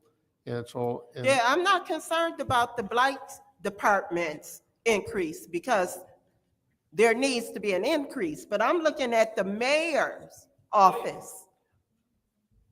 There's a big jump, 11 positions. I believe those are the grant-funded positions that you were Those are the talking grant about. funded positions that we were That we were talking about. earlier from the MOD grant, but that was Yeah, your time. but, okay, well, I'll There'll be a pick second that round, up. yeah. Yeah, I'll pick that back up. Candace? Good evening, everyone. Mr. Morjay. welcome again. I'm going to try to be succinct here. So education, training, and conferences, and I'm looking specifically under the mayor's. Who is covered in that part of the budget from the mayor's office? Because I noticed it's $5,000. So education, training, and conferences. Who attends the conferences?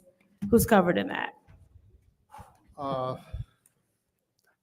There've been a lot of people going to different training sessions. I know that we've sent people to lead-based paint training. We've sent people to, I know Shelley's been. So the health navigators are included in that? Pardon? The health navigators are included in that part of the budget? They may. Or is it just, I think it's mostly the mayor's office. I don't think it's the health navigators. But it'd be other people in the mayor's office, and there have been to a fair number of different programs because they do cover Okay. a And wide just- variety of topics. Thank you. And just so I don't ask any questions about them during this budget hearing if I'm not supposed to, the health navigators are under, what budget are they under? They're mostly under the opioid budget, Over, I'm sorry? the opioid budget. Opioid And budget. there's also some ARPA dollars going in there. Okay.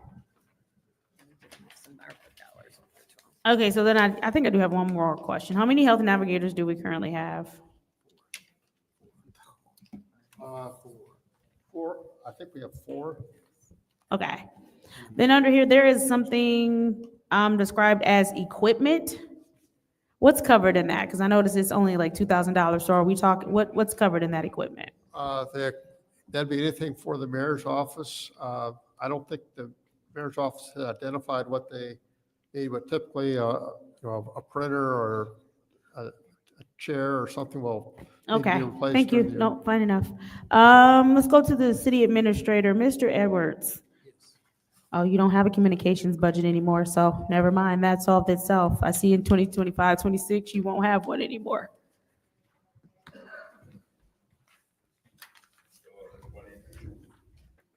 And then how many people do you have that are part of your budget, Mr. Edwards?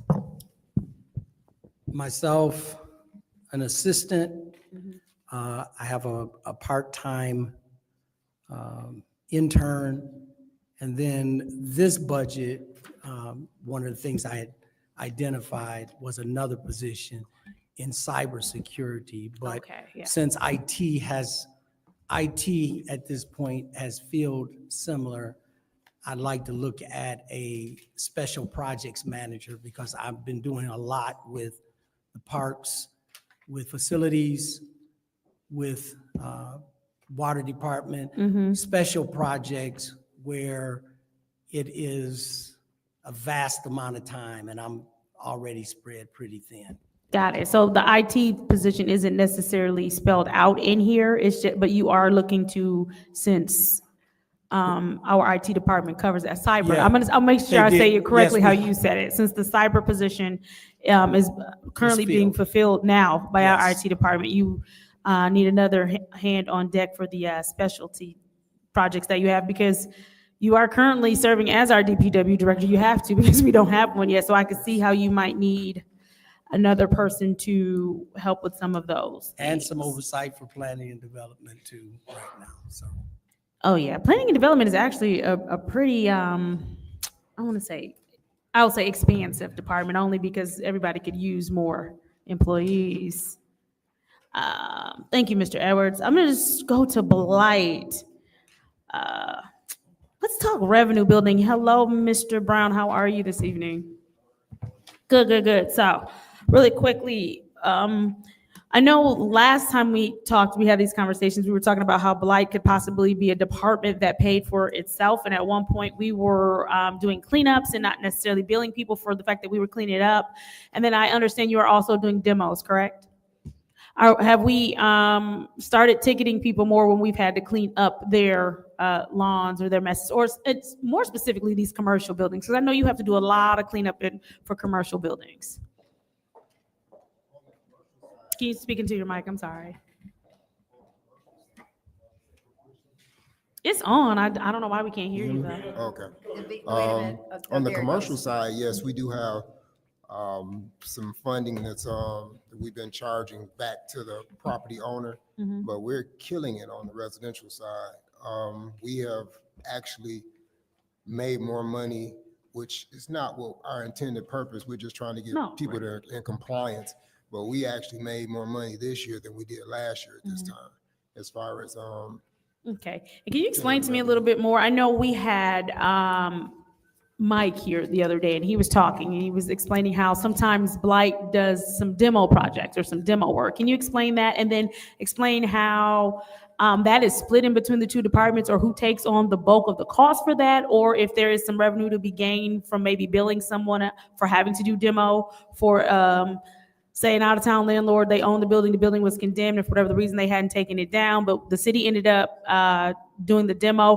Whose department does that revenue go back into? Let's go back to the first question. So when you have to do some of the demo work, right? Whose departmental budget is that coming out of? Is that coming out of yours, or is that coming out of Mike's? it comes out of both. It comes out of both. Okay. Because they initiate all the inspections and everything, and then we go and piggyback off of them. Like right now, we're doing a lot of fire escrow. I don't know if you know what that is or not, but we're doing some demos from fire escrow, and we just found out that some of the money that is held in this escrow account is not enough to fund the actual demo. So we're trying to pedal backwards so we can try to figure out a cohesive plan to try to get them so we can do a bundle and see whether we can get the most bang for the buck. So. Right. We had that a conversation with Mike during their budget hearings of the fact that obviously you get 100%, 75% of it goes to the owner, 25% of it goes to the city for the fire escrow. Yes. And that 25% doesn't cover the fact that there are a lot more steps that the city has to take to demo, as opposed to if a person demos themselves.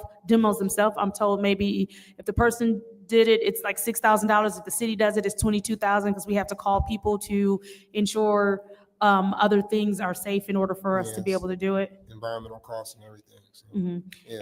And so then once you do the demo and the person is billed, say it's an owner from out of town or whatever, and then we have to bill that person. So then the money that comes back, where does that go? Does it go to your department? It goes back to his department?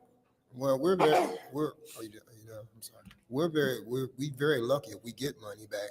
But the thing about it is, say for instance, the fire escrow money, because we did one of these before, took down a property, and the legal department is actually involved with it now because they're thinking about taking action on it and putting a lien on the property so we can recoup our money. So it's like, we've never done this before. We have done it before, but it's been so long.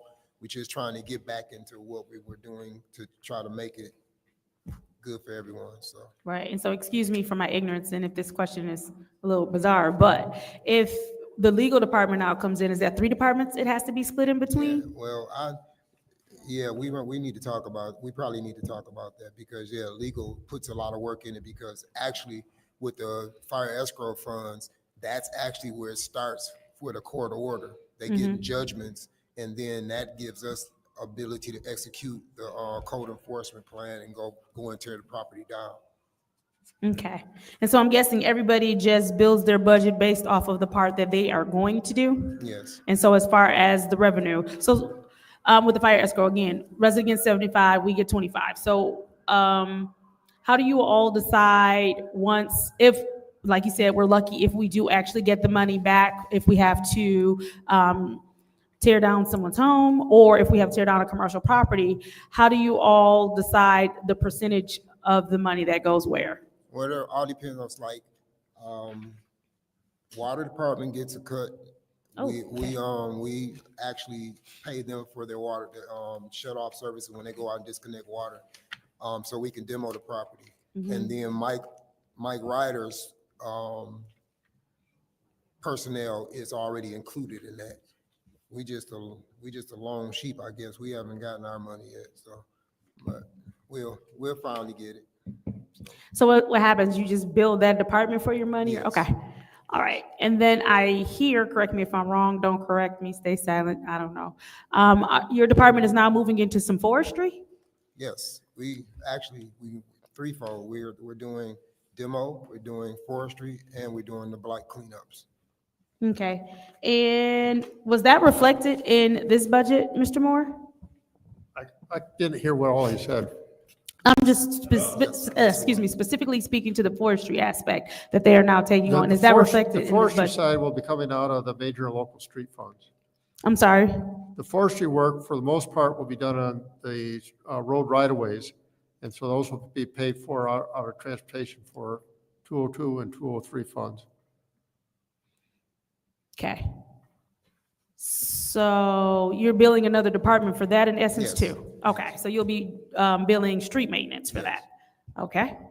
And then how do you decide how much that work is? Like, help me understand. It's charged by location. So if we go to 1101 South Saginaw, we perform a 4 or 5 hour job, and we just put that, how many hours and whatever equipment or whatever personnel we had, and we charge it to the correct fund, the local streets fund. Okay, and then how do you decide, so when you're saying doing forestry work, I guess break them down a little bit for me, because I am thinking of like Genesee Conservation District. You know how they go, they diagnose a tree, say the tree is dead.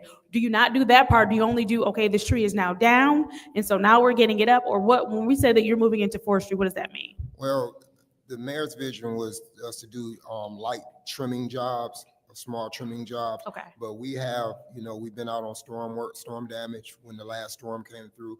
And then I do have experience, and we have been cutting down like dead, dangerous trees that could be a potential hazard for pedestrians or whatever, so. And now that you are moving into forestry, is there like a certification or something that is going to be required for your employees? And if so, do they have to get training to go and get that certification? And is that reflected in this budget? Yes, all my training that for the demo, for the forestry is reflected in this budget. Conservation District has agreed to train Okay. my guys, and then we do have to have some EAP and environmental stuff for. What's the cost for that training? He told me it was dependent on whether they got a building or not. So if they get a building, then it's gonna be cheaper. Okay. But, And, I and do if they have some do rough not get a numbers. building, then they will come here to train, I or? was gonna see whether or not we can bring them down to one of our facilities to provide that Okay. training. And do you know about how many hours? And then at the end of that, do you get a certification or something? Do they Yes. get? Okay. All right. I think, because I have another round after this. How much more time do I have? 2 minutes. Oh, 2.5 minutes. It's 2 minutes every time we ask you. That's suspicious. I'll yield. You got a timer on your head. Oh, you're done? Yeah. Okay, for right now. Okay. Okay, let me reset. Okay, I'm not going to use all my 10 minutes because most of my questions, is about the forestry. In discussing with Heather, she was not clear that you guys were doing forestry at the time, the last time I spoke to her about it. And we do have arborists that we contract with. So, and I can't remember if it was 2 or 3 year contract we have with them. Are we going to be using you and them? And wouldn't your time be better served doing blight in the fourth ward? Well, trees can be blight. Oh, absolutely. So, but yes, and I think me and Mr. Edwards were having this conversation earlier, and we all need to sit down and have a more educated conversation in regards to how it works for everyone, instead of, just because what I want to see, and I'm not knocking any contractors or whatever, I came from forestry, and I just want to see what was taken from the city of Flint brought back. From the emergency Yes. manager. And I agree with that. I'd rather have us be responsible for them. The question is would it cost us more to do all these overtime emergency tree removals? Like I had a tree fall on 2 houses and into the electrical wire, would it be on the weekend? And they had to be done during the weekend. Yeah. So would that cost us more to use your guys, or would it be cheaper to use the outside agencies? I don't know, break out the bills, let's see. I don't know. I don't know how much that was. But wouldn't your time be better spent, like I said? Mhm. I mean, if you're going to take on forestry, then you need more employees to do that, as well as your goal of blight elimination.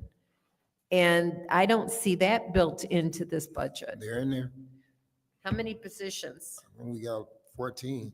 14 for Yes. arborists? No, mean, no, we I got mean- 14 total. Okay, And that, so that includes the demo, and that includes the forestry people and the blight people. how many do you think for the forestry part? There's 5. I need an arborist and then 4 trained forestry caretaker trainees. Okay, I would like to see us bring these kinds of things back into the house, but knowing how much blight is out there, I'd rather have you guys go, because you're excellent at that. Yes. Like, get rid of that Connex that's out there.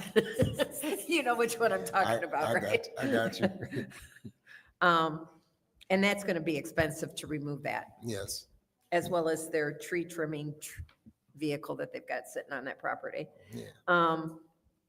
And then on the fire escrow, when we do the demo, if it costs more than what the escrow account is, are we going to be collecting from the homeowners? Chances are it's probably gone back for taxes, right? Yes. And that would be a legal question as to whether we can take them to court to pay for those fines, the fee to Yes. remove that house. Yes. You know, that's very interesting that because, I just experienced that because we took one down on Arlington and it was only like $5,000 and we had to eat that, Blight had to eat that, the remainder of that cost. So that's why I told him, I said, wait, we got to stop because we got to figure out the solution because I'll be out of money real quick if I continue to do that. So, but we're working on that as well. The legal team is working on it, and we'll find a solution. Okay, I wondered how much was that firebomb for that house? Just out of curiosity, do you know? What you mean as far as how much it cost us? No, how much was the bond on that property? 4,000 some odd dollars. I have it here, I know. Oh, okay.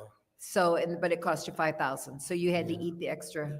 No, You're it cost us 9,900. Oh, Yeah, so it cost you personally. And we're Yes. talking about a home that you owned that had a fire and burnt down, and you had to remove Yeah, it. So for people to know that that's not a city-owned, it was personal owned. And because I had gone through all the fire bonds and fire escrow, I had seen your name. yeah. So, yeah, we definitely, but we have to take down the properties as well. We do. It's it's not fair to the residents around that home. You're right. You're right. So that is the biggest questions that I've had, because I've been following up with all my questions all along. So I'm going to go ahead and we can do another round of, let's see, what time is 6:47. There's 5 of us here, 4 of us. Madam Chair, I'm going to do a point of information before you start another clock. The hearing schedule says this is blight elimination and cannabis enforcement. Right, there's cannabis enforcement as well. Who's in charge But of didn't that? that get moved, Who's in, no? cannabis is on this, Phil? Did that get moved to planning, but it's still under the mayor's schedule? Still under the mayor's, believe it. You got- They have their own budget, but I believe they still report to the mayor. Yes. They still report to the mayor. And They so have their own his is part separate of the budget. mayor's staff, his budget is part of the mayor's staff. There isn't Right. a budget for cannabis. It's Right. just one employee. So why So is the it, employee why is isn't under the mayor's. why isn't the income from that part of this? The income for the cannabis, this this is last your year, time we now. received, I want to say it's around 600,000 this year. Yeah, so why isn't it part of the income or the revenue? If it's under the mayor's head count of 18 or 29, whatever it is it under the mayor's head count? I'd have to double check that, but when you're asking about the revenue side, the cannabis revenue is actually classified as a type of tax. And so it's included under the general because it's considered a tax. So who's the cannabis enforcement? Who is that? Montel, Montel, okay. yes, And then he's under the mayor's head count? yes. Okay. Judy, how much time do I have? What do We do? have 40 minutes left. We can do, we need to have some time to switch around, but let's go with 7 minutes, and if you have more, we can look at it at the Okay. end, okay? Okay. All right, I'll set my timer. Mr. Brown. What's up, Mr. Frank? Long time no see, man. You don't like us no more, huh? Whatever, I love y'all. I have a question. I understand your headcount increase. Like my colleague in the fourth ward, I have serious questions of whether or not you need 4 or 5 for forestry. I mean, do we have, 4 or 5 seems a lot. I know we need it, but there also needs to be equipment and equipment to sustain those 4 or 5. To me, what, I'm gonna leave that alone. I think that number's high. I'm thinking 2, a team of 2 would be suffice for what we get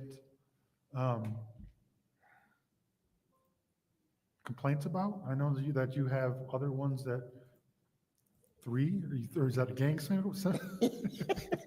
No, I'm like, I can see what you're saying. I just think 5's heavy. And to try to keep that many people busy and get our best bang for our buck seems like a task that is more difficult than keeping them busier on the blight side.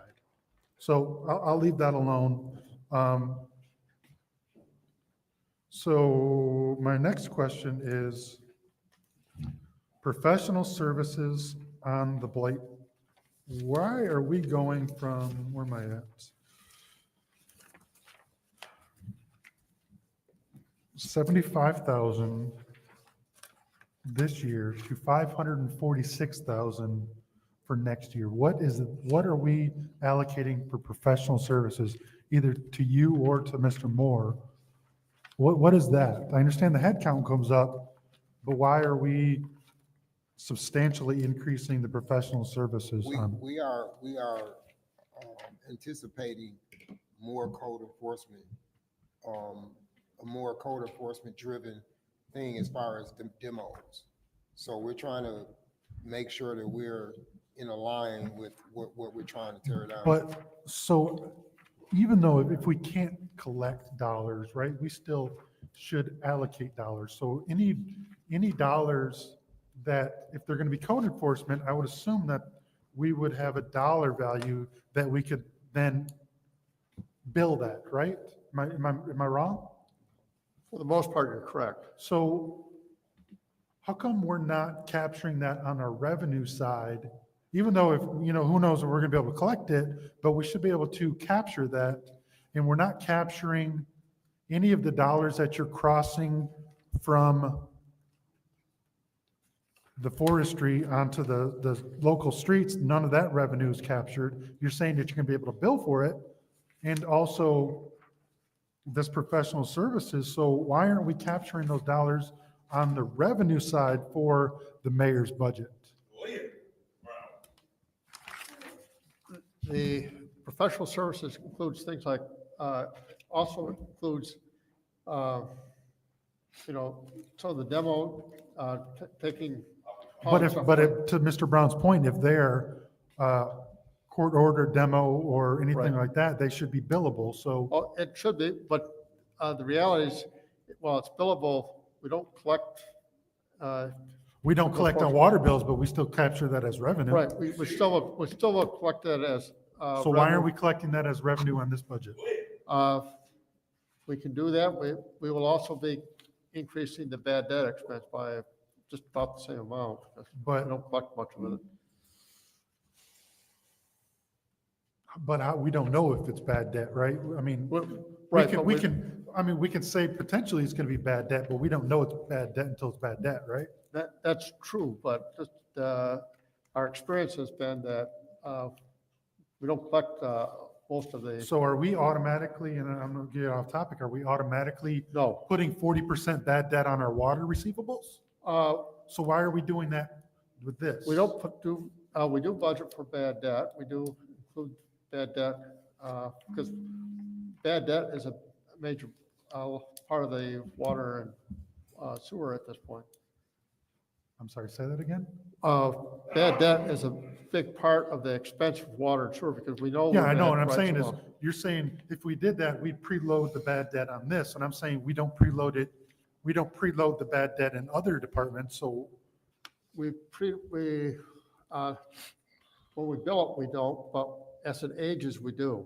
I understand that, but in order to become bad debt, we have to bill it. That's correct. In this, you're saying it's not even worth billing? No, I'm not saying that at all. When we bill it, in the water and sewer, we know that a good portion of that's gonna go, bad. We'll put it on, and after, I think it's after 6 years, we have to write it off, and we know how much that, as it ages, we can forecast how much we're gonna have to write off. So if he does more fire escrow, and we know that there's some dollars in fire escrow, why are we capturing that revenue? We've already captured that. That actually is not really Where's that being captured at? when the house is burned, we collect the money from the insurance company. That's reported as a liability. And then when we tear the house down, we then recognize that as revenue at that point. Okay. And relieve the liability. No, I understand that, but you're accounting for the expense now, so why can't we account for the revenue as well? What happens is that it's held as escrow, that's what Yeah, we're calling I escrow. understand that. And until the tear down occurs, we don't owe it to anybody, nor can we recognize the income until that expenditure occurs. So after, when the work is done, we recognize the revenue as well as the expense. But until that work is done, But we're recognizing the expense now and the additional labor, right, or no? not until the work is done. No. That's what we anticipate. But part of this is, okay, no, I got what you're saying. Okay, I get what you're saying. okay. Jerry, 7 minutes? Okay. We might have more time at the end, but right now. All right, 7 minutes. I am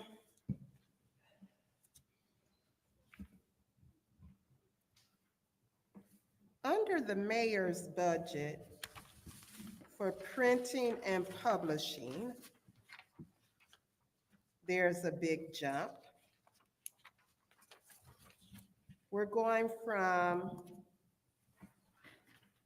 the budget of 2025, which is $8,500 for printing and publishing, to a proposed budget for 2026 of $19,939.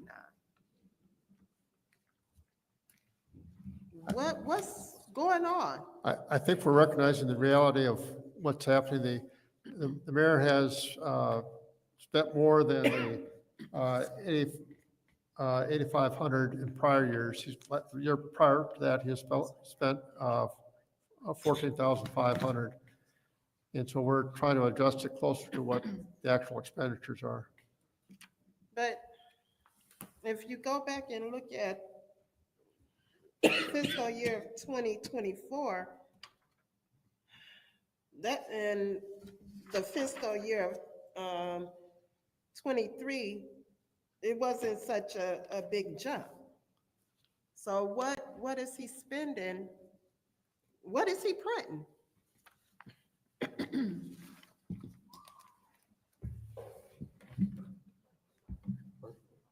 That's a big significant jump.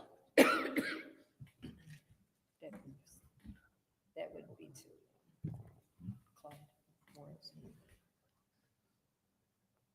Clyde, can you answer that? Since they don't know the day-to-day workings. No, I would acquiesce to, I mean, because they've done the counting on what, I've seen, to your point, a lot of times when these requests come through, they come through for my approval, but ultimately, I would have to look at the accounting documents to be able to establish what were all the rationales. Yeah, that's a big, huge jump there. Really big, huge jump. Okay, and I'm gonna go back to blight. Okay, so you're gonna increase your numbers, right? Yes, ma'am. From 6 to 20, Yes, ma'am. which gives you 14 new employees. Yes, ma'am. And you said, out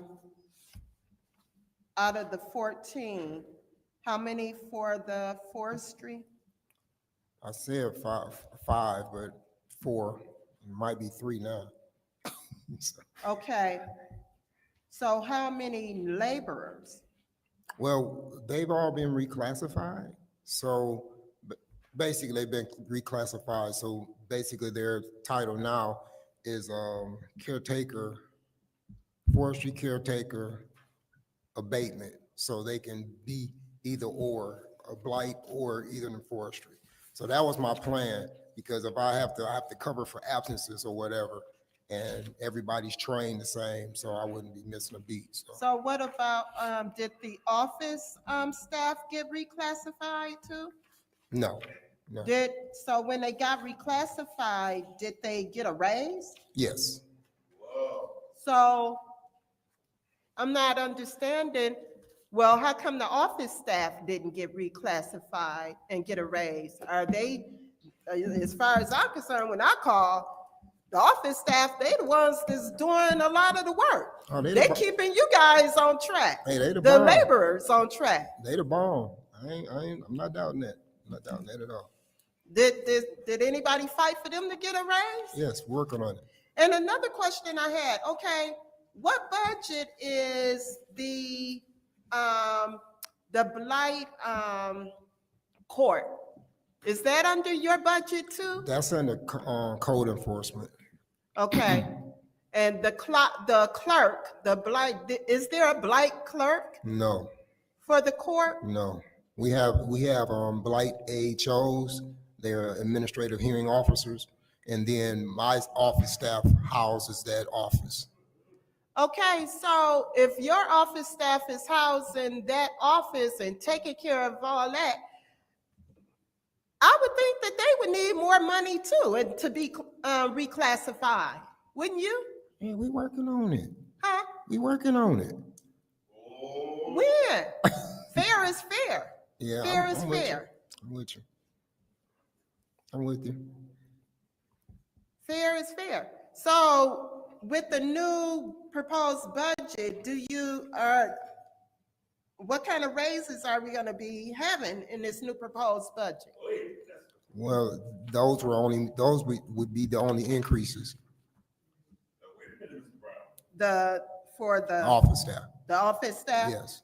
And Everybody so- else will come in at the new rates of pay. So do we have that already budgeted for the office staff? Yes, Okay. That's good to hear because they work just as hard. yeah. Now, I've always felt like there should be two full-time blight people per ward. Did we look at that, and is that gonna happen? I had you in the back of my mind. That's under, That's under the police.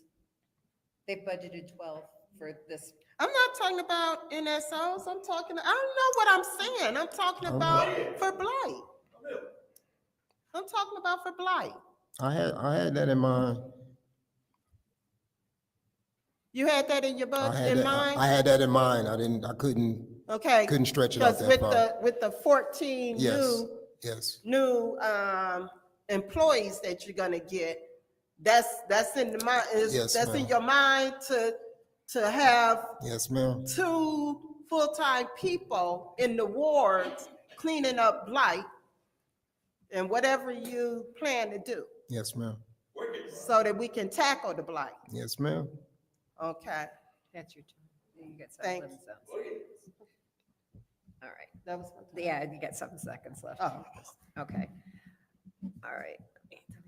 Start over again. I'm not going to use all my 7 minutes. Like I said, I've been up to date on stuff. Okay, all right. So how many office staff do you have? Just Three. one? 3, Oh, you had 3? 3. Okay, that's good to know. And in order to get them raises, we actually have to do that through the contract. Yes, So that's why it takes so long. yes. All right, that was my issue. One of the things that I would like to see, and this is maybe for next year's budget, is a way that we can see properties that we have had blight tickets written on it, our NSOs have gone out and written tickets, warnings, whatever, so that if we get a complaint, like I keep track of all of my complaints. When we get a complaint, we can say, oh, look, there was a blight ticket written on that already. And we can tell the constituent who calls complaining that, hey, that was already done, rather than sending an NSO back out real quick or whatever. And so I want to think about maybe doing that and check the legality and for next year's budget. And I know that's not this year, but that's something that I've talked about a couple of times. Same way I would like to have the whole council working on the same type of a issue, but there's some concern about Open Meetings Act and that. I don't know if that will be effective for this as well. But that's something for next year. Other than that, we have under, is the civil services under HR, right? So that Yes. doesn't come under. Yes. All right. Okay, that was my other question. I'm done with my time. Anybody else? Madam Chair. Go ahead. Thank you. As far as blight goes, are there any plans to do any community education? Are there, did I see something in here for like, maybe, oh, that's right, y'all have nothing in here. Oh, wait, that was Clyde's. Hold on, blight. For communications or anything specifically, the only reason I ask is because people are often not aware what is considered blight. And then also they're not aware of the blight process. And I think maybe just having, even if you all just do one communication for the city, and I don't see you have anything in there, but a mailer that goes out that one explains, what is blight, showing them where they can find the city code or the ordinance for addressing blight. And then, also, just explaining the blight process, right? Because people think that when their neighbor gets a ticket, that means that the same day they have to do it, they have to handle it, or it's over. They don't realize they get a ticket, then there's 2 weeks. And then after that 2 weeks, blight can go back and check to find out, if the problem has been resolved. If not, then the ticket still has to default. And even after a ticket defaults, then there's another 28 days after that. And so there's a whole process. And then even after that 28 days, you still have to be able to go to court or whatever, depending on the mess, to clean it up and everything. And so you're looking at over a month from them getting that first ticket to you being able to actually come back and legally address it. And so I think that if you all had maybe some money budgeted for communications, just so people can truly understand what is considered blight, how long the blight process actually takes, and then also to see that ordinance, I think that would be something that would be really good for residents to have. Maybe the mayor can send something out since he has the lovely I think the communications budget for that. communications would come out of the mayor's office. I mean, I don't care where it comes from. I just think that it would be a good idea Yes. that way, because I think blight takes a lot of unnecessary hits because people don't understand the process. And even when we start talking about the cars and the parked cars and how long you can have a car parked on the street, people don't understand that somebody can leave their car parked there for 24 hours. And if they come and they move their car even 3 feet, they get a whole new 24 hours. Not a good law, by the way. But I just think there are a lot of different things that would help. And I guess, Mr. Moore and Clyde, this is for y'all at this point, that would help people completely understand the blight process so that blight doesn't take on so much blame or so much criticism when they are actually doing their jobs according to the law. I think residents having an understanding will work out. And so if we could maybe have the mayor send out a communication for residents to know, like, hey, this is blight. Yes. Our communications person, Shauna and Jason Lorenz, we were talking about this probably a couple weeks ago, and I've been questioned by the Genesee County Landlords Association in regards to having some understanding of trying and being educated. And you're probably right. A lot of people just don't know the process. They don't. And we're working on that now, so hopefully we'll get that done soon and I can pass out. So that'll take a lot of heat off me as well. For sure, because I think people don't realize something as simple as your trash bins not being put away on non-trash days. That is blight. Yes. I think it would also make a difference for how our city looks as well.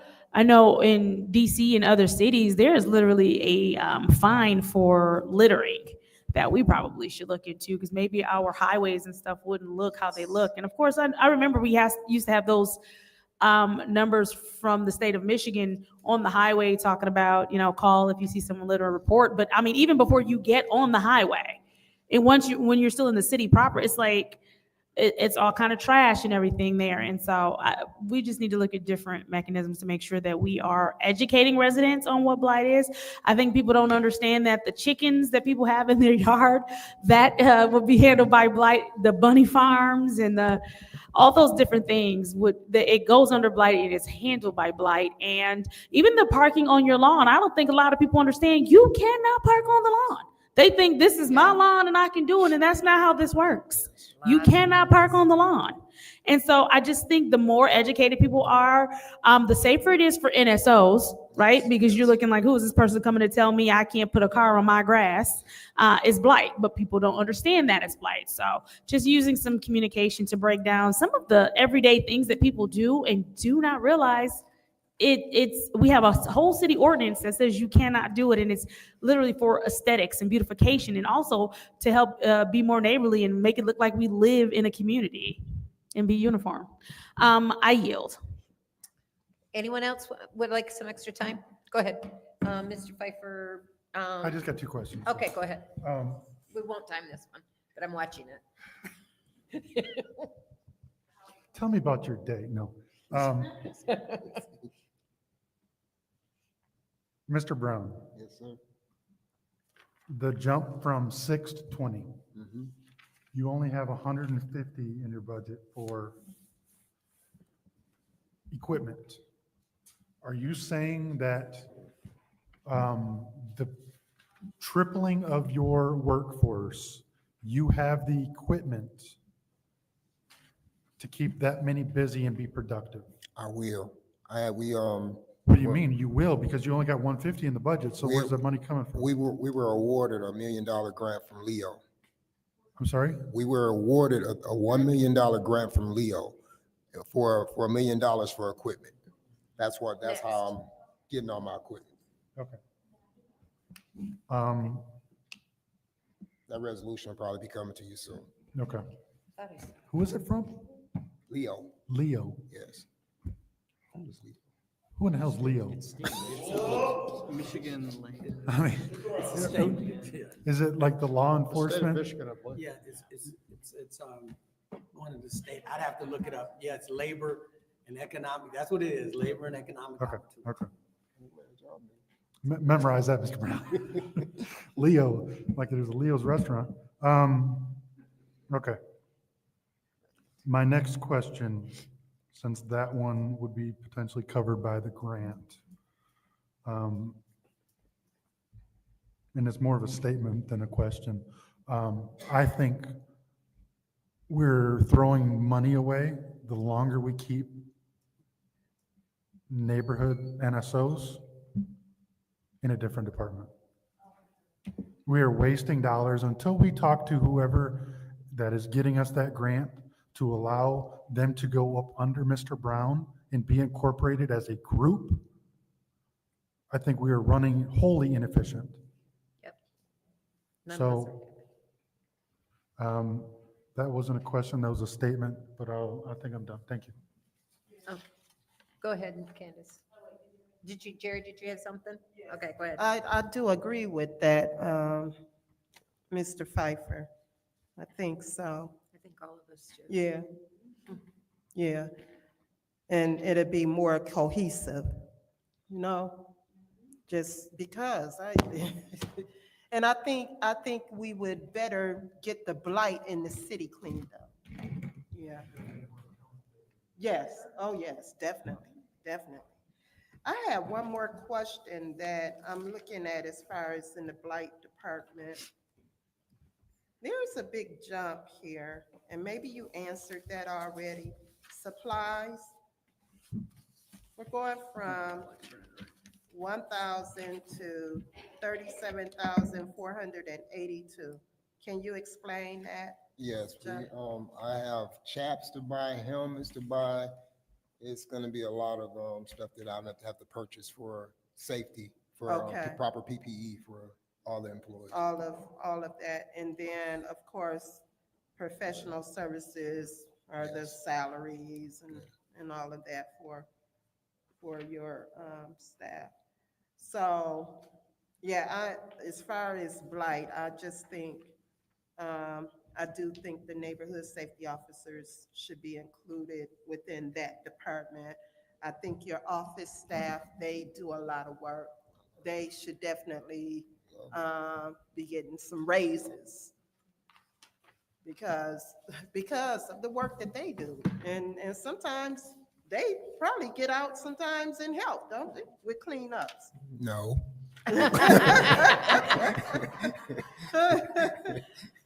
But they definitely get bombarded with the calls, okay? They go through a lot.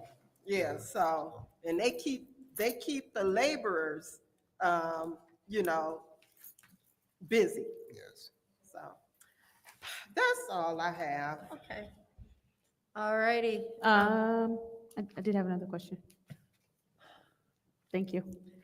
I do agree that the NSOs would better serve the community if they were under blight. I think that all of the council feels that way. Obviously, we can only speak for the four of us, but yeah, NSOs would definitely be better off under blight. I just want to go back to the forestry thing, right? How is that sustainable in the long run? As long as we have the 202 and 203 funds, it would be sustainable because we would be able to continue to work under the local streets and state laws as far as getting compensated for that. Like I was telling Mr. Pfeiffer, you know, we have a lift truck that I've already earmarked from this Leo grant, so I'm gonna be getting that. So we will have all the things that we had that we need to continue that job, so. No, and I am with you. I am of the mind that everything that the emergency manager messed up when they came in here just selling things off and they were here without being held to a revenue building standard, I'm in agreement that we do need to have all of the things back so that we can be a self-sustaining city. I just want to make sure that on our way there, we are making sound financial decisions just so they don't have to come in and decide to tear up when we're building again. My question is, with those funds that you're using and it's going toward the forestry work in Blight, is that, and maybe you are not the person to answer, but Mr. Moore, maybe you are. Is that coming out of something else for street maintenance? Like, is that stopping a road repair or a street thing, or is that something that's already set aside in that budget specifically for forestry, and now we're just gonna do it ourselves? Both the 202 fund has a pretty sizable fund balance. Okay. And the thought was that if we need to provide additional services, particularly where the trees, because we do get a lot of complaints about Right. the tree hazards, that we're best to use some of those dollars to maintain our assets and provide the services to the public. We don't need to just keep building up the fund balance in the 202 fund. Got it. Thank you. No, like I said, I agree that,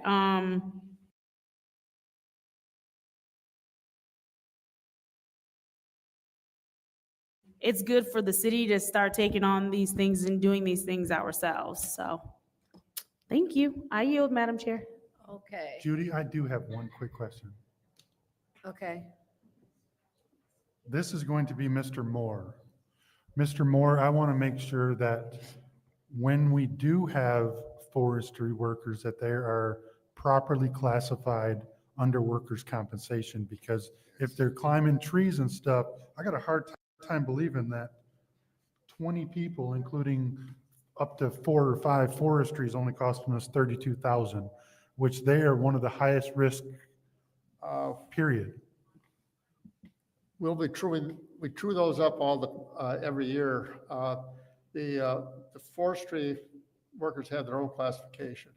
I know, and that's their workers' compensation is probably twice of what a laborer is, if not more. I would agree, they are higher. So I'm questioning your $32,000 number. Can you look at that?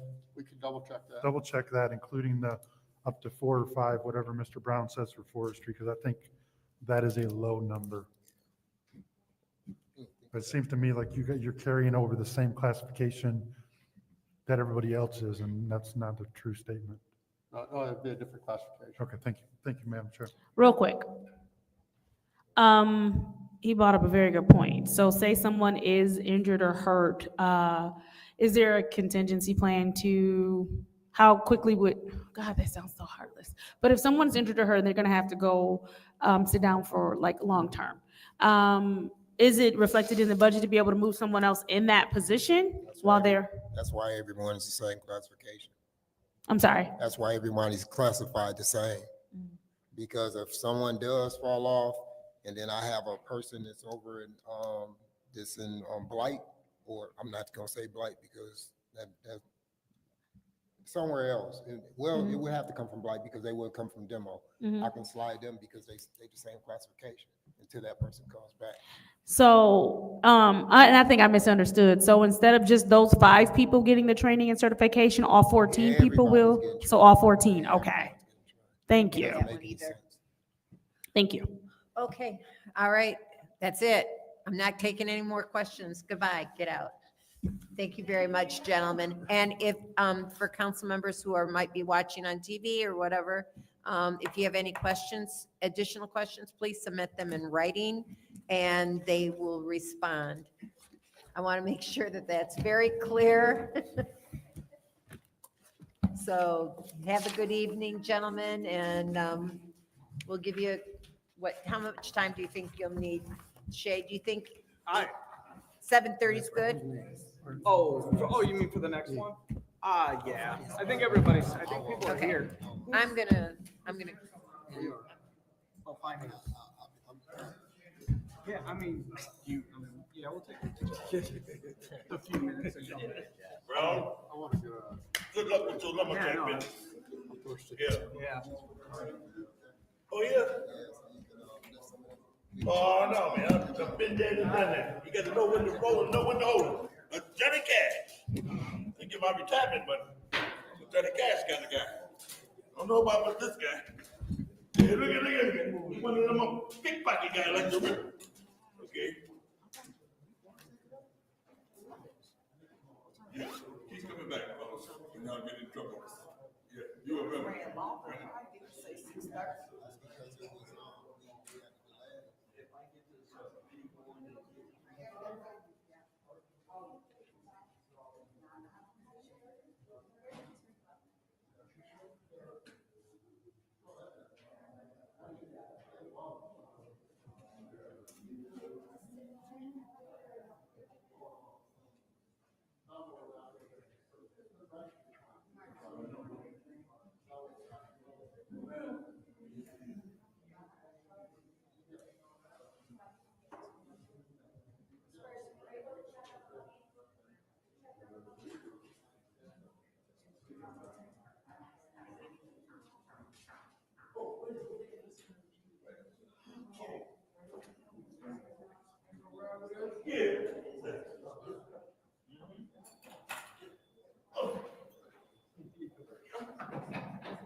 Yeah, I mean, okay, all right, Charles Van Man, take it, we can. Come on, let's get out of here, I got it. Ooh. Well, we'll get in the car. Wait, that's it. Ooh.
day off. Yeah, nice day off. What'd you do with your 2 free hours?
I am too, because I won't have to keep sending as much for outside labor.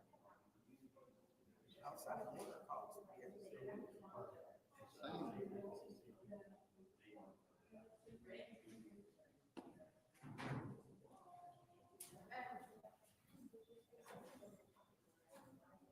Whenever you guys are ready. Well, come on up.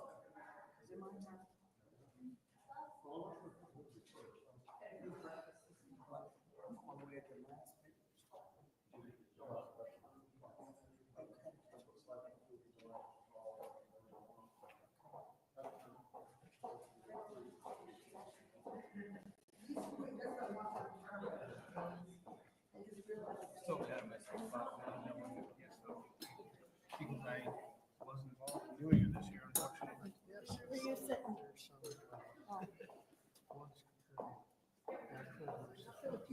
Right, I think that it's something easy to answer, and Is this okay? Yep. I just need a copy of mine. I don't know. Go last.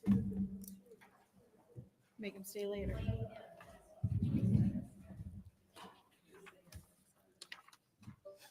He's an abusive boss, you know? I heard that. I heard he's not Very in, hard to deal with, let me tell you. I heard he's awful. I've heard he's absolutely awful to deal with. Okay, time is 7:32. And for the, this is the budget hearing for the finance department, including IT, the assessors, treasurer's department. Who else did I miss? Fleet. Fleet and IT are also good. Purchasing. Did I get everybody? IT, purchasing, I think fleet. so. Okay, and for the record, members present are Dennis Pfeiffer, 8th Ward, Candace Mashat, 7th Ward, and Judy Priestley, 4th Ward. If you have a presentation, go ahead, otherwise we can just open up for time. Most of the finance budget is very much a status quo budget. There are a couple exceptions. One is the fleet maintenance. We're trying to hire additional staff. We believe that we're sending too much out to garages, outside contractors to provide it. Their rates are expensive. We think we can save money by bringing that in-house. We've also tried to beef up the IT budget. We do have a security specialist now, and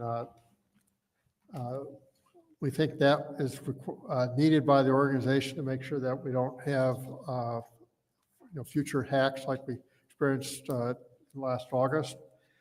One thing that you'll see going through the different budgets is we are trying to improve some of the technology that the departments have.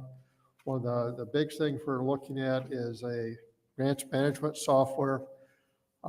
Last year, the city council raised the question about, can we have annual grant budgets? And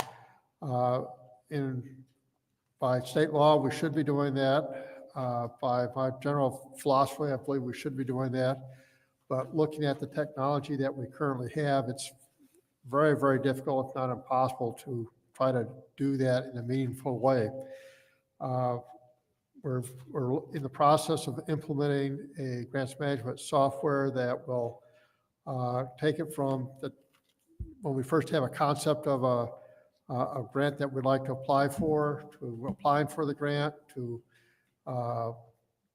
preparing the grant application, all the way through administering the grant, doing all the grant reporting, which will also allow us to do reporting on a fiscal year basis, which we can't do with our current software. We're also looking at trying to improve our cash management software. I believe we're leaving some money on the table by not being as aggressive as we could be for cash management, which we could do if we had better information and if we had the software to do that. Both of those are below the threshold where the city council would have to approve it, but they're both of very significant for the department because they'll greatly improve our capacity. We're also looking at upgrading our fleet software. Our fleet software is virtually non-functional for right now. We need to have it hasn't been updated for years, and we're in the process right now of bidding out, getting quotes. I think I may have even actually signed off. Again, that'll be below the level that the city council will have to approve, but that'll be a really big deal for fleet management. And the assessor's office has a new software, the mapping? Near map, which I don't really understand, but Stacy tells me it's doing great things and she's really impressed with it, and I believe her. And so we are trying to improve the technology for the city, and I think it will have benefits for everybody. Okay. Council members, would you like to do one part of the finance at a time? Okay. Mr. Pfeiffer, would you like to start, and who would you like to start with? I would let you do eeny, meeny, mile, and we'll do, I know, but which part of the division would you like to discuss? Or did you want to do questions? I'm asking how you want to proceed. Okay, well then go ahead. That's fine, that's fine. Okay. We're prepared for Let's that. start with 10 minutes at a time.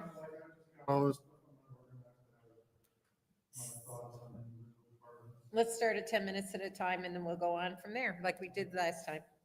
Just because, the customer service, now that you're working everything, treasury is kind of hard to read the previous year, so. One of the things is that there was elimination of duplicate and multiple account numbers. That's why it looks weird. Yeah, it used to take us, we used to have like 6 different purchase orders for every invoice, which is crazy. It is.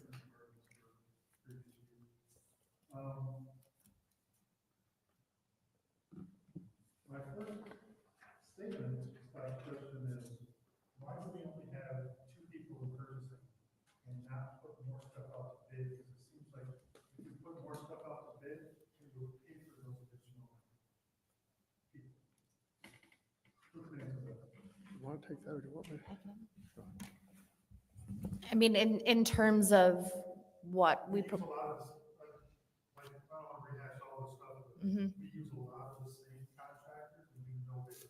Those are all bid and they're awarded, so, I mean, that's, We do hourly bids, but there's no way that you translate hourly bids to, we continue on, I think the latest one that we just approved today is Trio Paint. There's not really bids for that, but correct.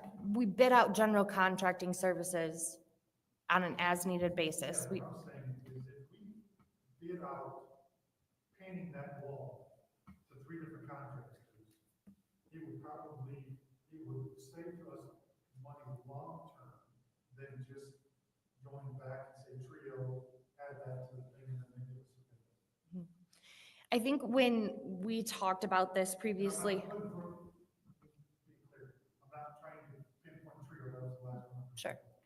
Yeah, no, I think when we talked about this during the last meeting about some things taking time, it's not necessarily my wages or my time.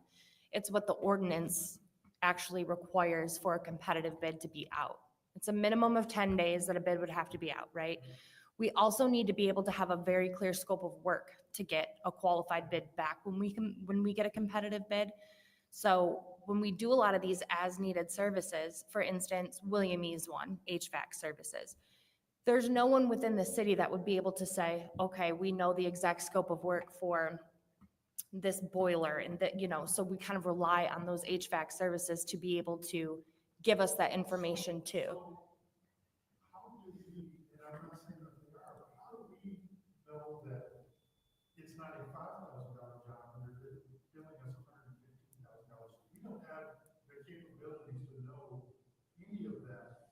How do we know that we're, and I'm not saying that we are, but how do we know that we're not being thrown to the wolves by many vendors, the ones that are trusted vendors? I mean, basically, like I said, they would be hourly wages, like you said. You were like, we're just bidding it out on hours as far as journeymen go, first-year apprentice, second-year apprentice, sure, but we also have a materials markup. So that's part of the bid as well, where they give us a percentage on what their materials markup would be. So some people might bid.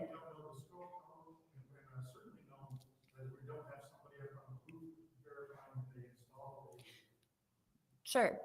But a lot of times what happens then, if we don't have a full scope of work, then we're going to hire an engineering firm or we're going to hire some type of specialty firm to be able to create a scope of work on top of being able to just put a bid out as well. So we're going to hire someone to create a scope of work so we can bid it out and then a contractor can then bid it.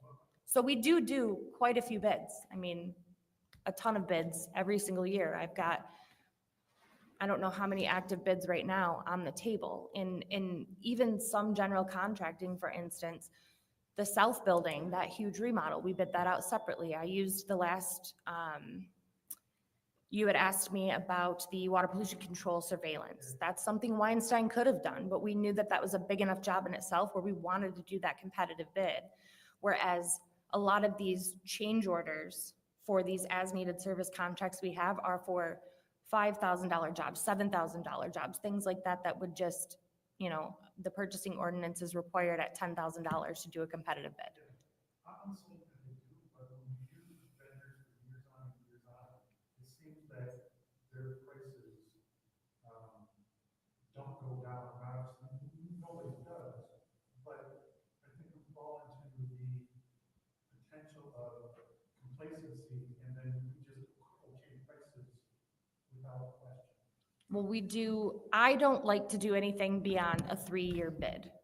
So for instance, our general contracting services bid with Trio is up on June 30th. So that will be rebid to start July 1st. But how does that bid, that initial bid, translate into painting that wall? Because you can't cross-reference those numbers to any of the additional work that they do. Because we have the hourly rates for masonry, concrete, carpet, paint, all of those are a part of the initial bid when we do bid that out. I mean, before that, what we were doing was we were just getting quoted constantly for all of these jobs, and then either they weren't getting done or it just wasn't being done efficiently in that manner. Okay. I'm going to move on because I think we're just going to agree to disagree. Because I think we are spending a lot more money than we should on certain preferred vendors. Stacy, what do we need the extra head in assessing for? With the increase in permits and with the increase in commercial, I need to start getting an appraiser that's more designated. Increase in what commercial and what bid, or what do you mean by that? All the industrial buildings we have going on and all the improvements we've had going on. I need somebody that focus more on commercial. Plus, I've noticed that I really need to get my records for commercial more up to date. It's been since really 2008 that I've had somebody be able to put their full focus on commercial. So I need to get those records corrected. I've been working since I've been here really on getting residential up and running and where they need to be. And since I'm finally getting to that point, I need to get commercial going, but I still am required by state recommendation to do 20% of all classes each year. So I still have to keep my residential going. So I do need somebody else to really focus on commercial. So I need to bring somebody else in to cover that person's spot in the residential. Does that make sense? It does. How do we track? Never mind, I'll move on. I don't know. I track how much I do each year, How much you do of, how much reappraisals we do each year. The state recommends 20%, but right now I probably am only able to do about 12% with the amount of staff, hopefully with the near map that we have gotten, which it does yearly flyovers of the city and the whole state. That'll help increase our numbers as well. Plus it helps with safety reasons because we only have to go out on the properties that we really need to, that have shown improvements without permits. okay. How do, who can speak to facilities maintenance? Probably Lauren and myself. I'm sorry? Lauren and myself. can Okay, answer that. well, the head count from 3 to 8. Can somebody explain that? The janitors, yes. That's the janitors. Oh, because we stopped. We brought back in-house. brought We it brought up. back in-house. And that service has gone up dramatically. It's much better. The services, the professional services went down, is what you're saying? The professional services went down, our cost, labor costs went up, and the quality of the service went up at the same time.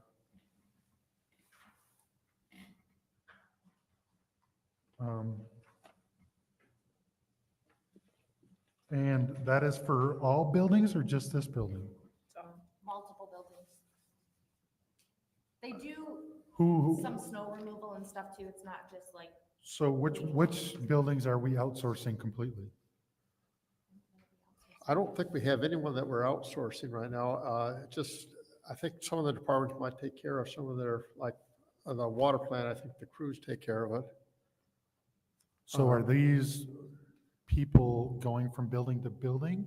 some of them. So are they have a vehicle or are they go, how are They they? do have a vehicle, yes, So where did that vehicle come from? fleet maintenance. Okay. Um, That was just an old one, right? We have four. Here's one that has the compartments for tools. Yeah. So he has a tool truck. He has Colorado just for going around, and then he has a pickup truck. Yeah.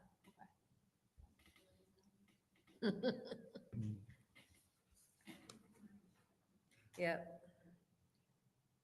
If that was the end of that question, we'll go on to Candace. 10 minutes. professional services didn't go down though. All right. Good evening, everyone. Thank you for your patience and staying with us because I know we're supposed to be out of here in 10 minutes, but that's not happening tonight. I'm going to start with fleet because I think it's going to be really quick. When we say interdepartmental sales, what is that? Say, for instance, Alvin in the traffic department prints unit numbers for one of the trucks. He can do them without me having to outsource all the time to like bill car or sign around. I can get them signed from in-house. Okay. It saves me a lot of money. All right. And how many employees do we have in fleet management? Currently, I have a foreman, a service writer, a mechanic two, and a mechanic helper and myself. Okay. That's it. Thank you. That's literally all I have for you right now.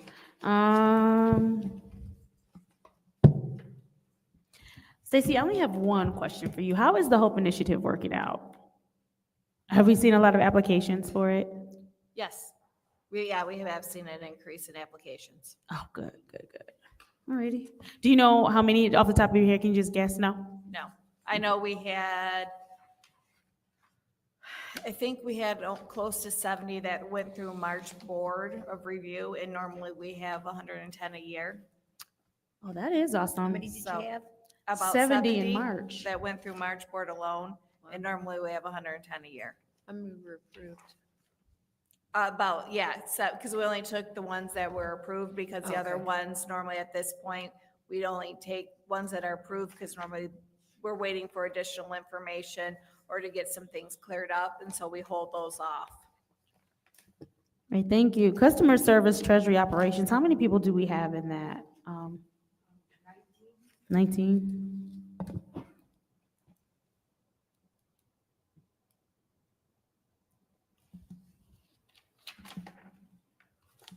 And so here, when the printing and publishing and the postage that's there, what besides, is that just for like water bills, or what's covered in your printing and publishing?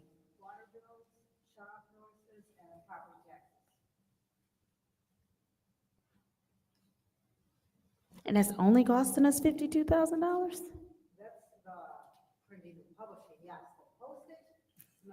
Oh, no, I looked at the postage. That's why I didn't ask, that's why I let that go.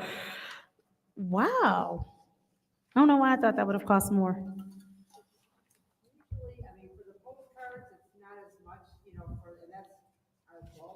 Mhm. Send out every month.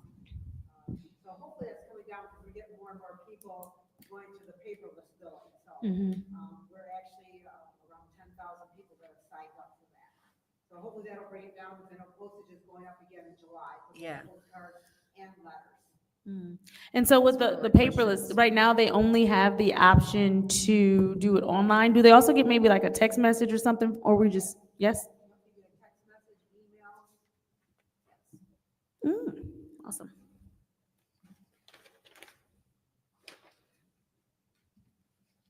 That's it for now for this round, but I'll be back because Okay. you've got something. No, I was talking to Amanda. Oh, okay. You've got something else that I'm far more interested in. Customer service, sewer. Nope. I'll wait for my next round for water questions.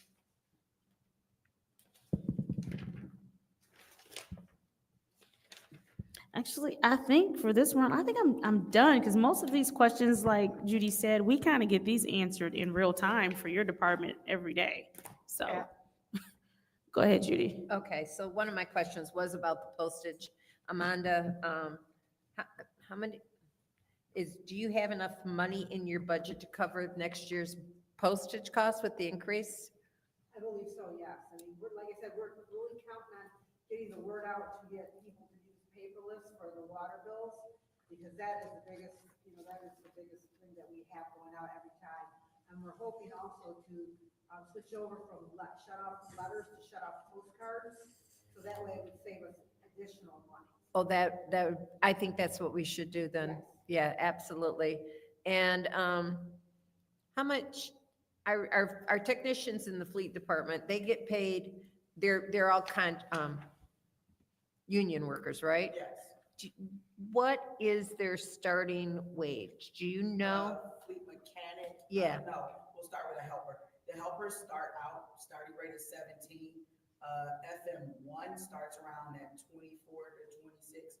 Once you're there, FM2, I only have Randy, and he's grandfathered in. Randy's been here now for 30 years. So his salary does not count towards what somebody brand new would be. So even a brand new person for his would be still within that like 28, somewhere in there. So that's a decent wage. Yes. I don't know how much, my brother-in-law is a mechanic at a dealership, so I know how much he gets paid. So I have an idea of what a good wage is. And it's better benefits than what he gets. So rather work for the city, people, whoever listening, work for the city and not for a dealership, and you'll be better rewarded. I Now, got a wage increase last year. okay, now diesel mechanics, are they all qualified to do diesel, or are they just a gasoline engine? Both. We can't separate. You got too many. It's too much. Now, I don't know what diesel mechanics make outside.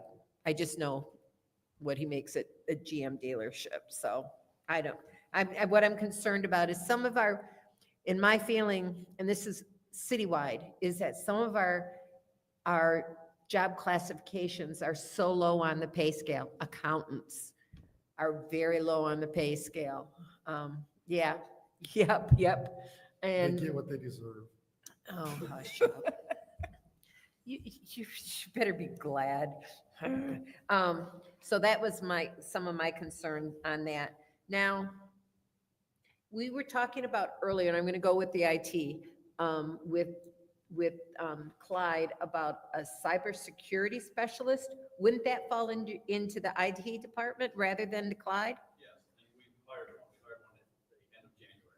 Okay. So he had another one in mind, and actually, when he said that tonight, it was the first time I heard that he was not looking into that anymore. Okay, because I wanted to make sure that it was in the right department, number one, and number two, that we weren't talking about two different people, you And know. I should point out that we do have people attempting, the phishing schemes, the other problems that happen all the time. And it's very important that we have someone that specializes in the cyber stuff. Absolutely, 100% after what happened in August. Yeah. 100%. And what else was there? Those were my two big things at this round. Was it granted? What is the name of the one for the legislative? Granicus, We've already owned that, right? I believe so. I defer to Davina for that, but I believe so. Davina, are you there? Do we we own that, right? I'm sorry, what's that? Granicus? No, we don't own it. I We mean, still pay We have the license. right. Okay, We- so we need to get using that, and, because I didn't know, and that falls under us, not you, because it falls Right. under us. Okay. Right. Didn't come out of the IT budget. All right, that was, my big thing is getting employees into your department. However we can get employees into your department, we need to do it. Because they are very expensive to send out. I know how much the markup is on labor. And it's more than just that, it's that if a snowplow goes in the shop, they want it right now because of the weather or the needs, or if a police car has a problem, they want to get back on the road as soon as possible. And if you're sending it out, you can't control how they prioritize things. 100% correct. Yeah. It's a fight to try to get back 2, 3 police cars that's at a dealership, and especially if one's a K-9 unit. We don't have a big, huge fleet of K-9s. Right. Get that car back immediately. Because now I have an officer who is out of the truck because he has a dog. So I just keep crates in my car for mine.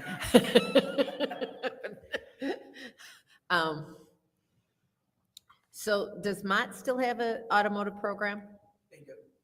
And has there been any interest in any of those people to come on board, or do they not have the skills? I've been to their training, Job fair. job fairs, and they have started an apprenticeship, and a few of those apprentices have currently applied. I have 4, I want to say, that are from Mott, that I have scheduled interviews with to come in as a mechanic helper. Great, great. That's at least a big help. And Stacy, I think we've covered you. You want one more. How many people are in your department? 9. 9, and you want one more.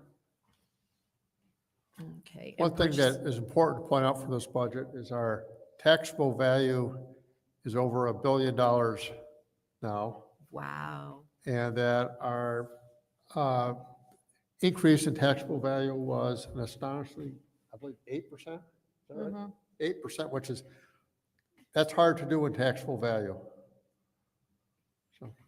8%. That's good for the city, bad for the Yeah. people who have to pay the taxes. Well, a lot of that would be new.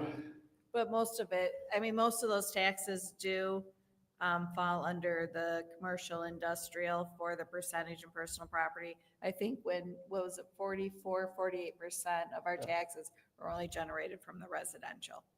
So majority of it does come from commercial industrial. So that's why I want to get out there and definitely get what we're missing, improvements on those buildings. So that way we can better make sure those are assessed on that end. Who's responsible for personal property tax? Well, I mean, what do you mean?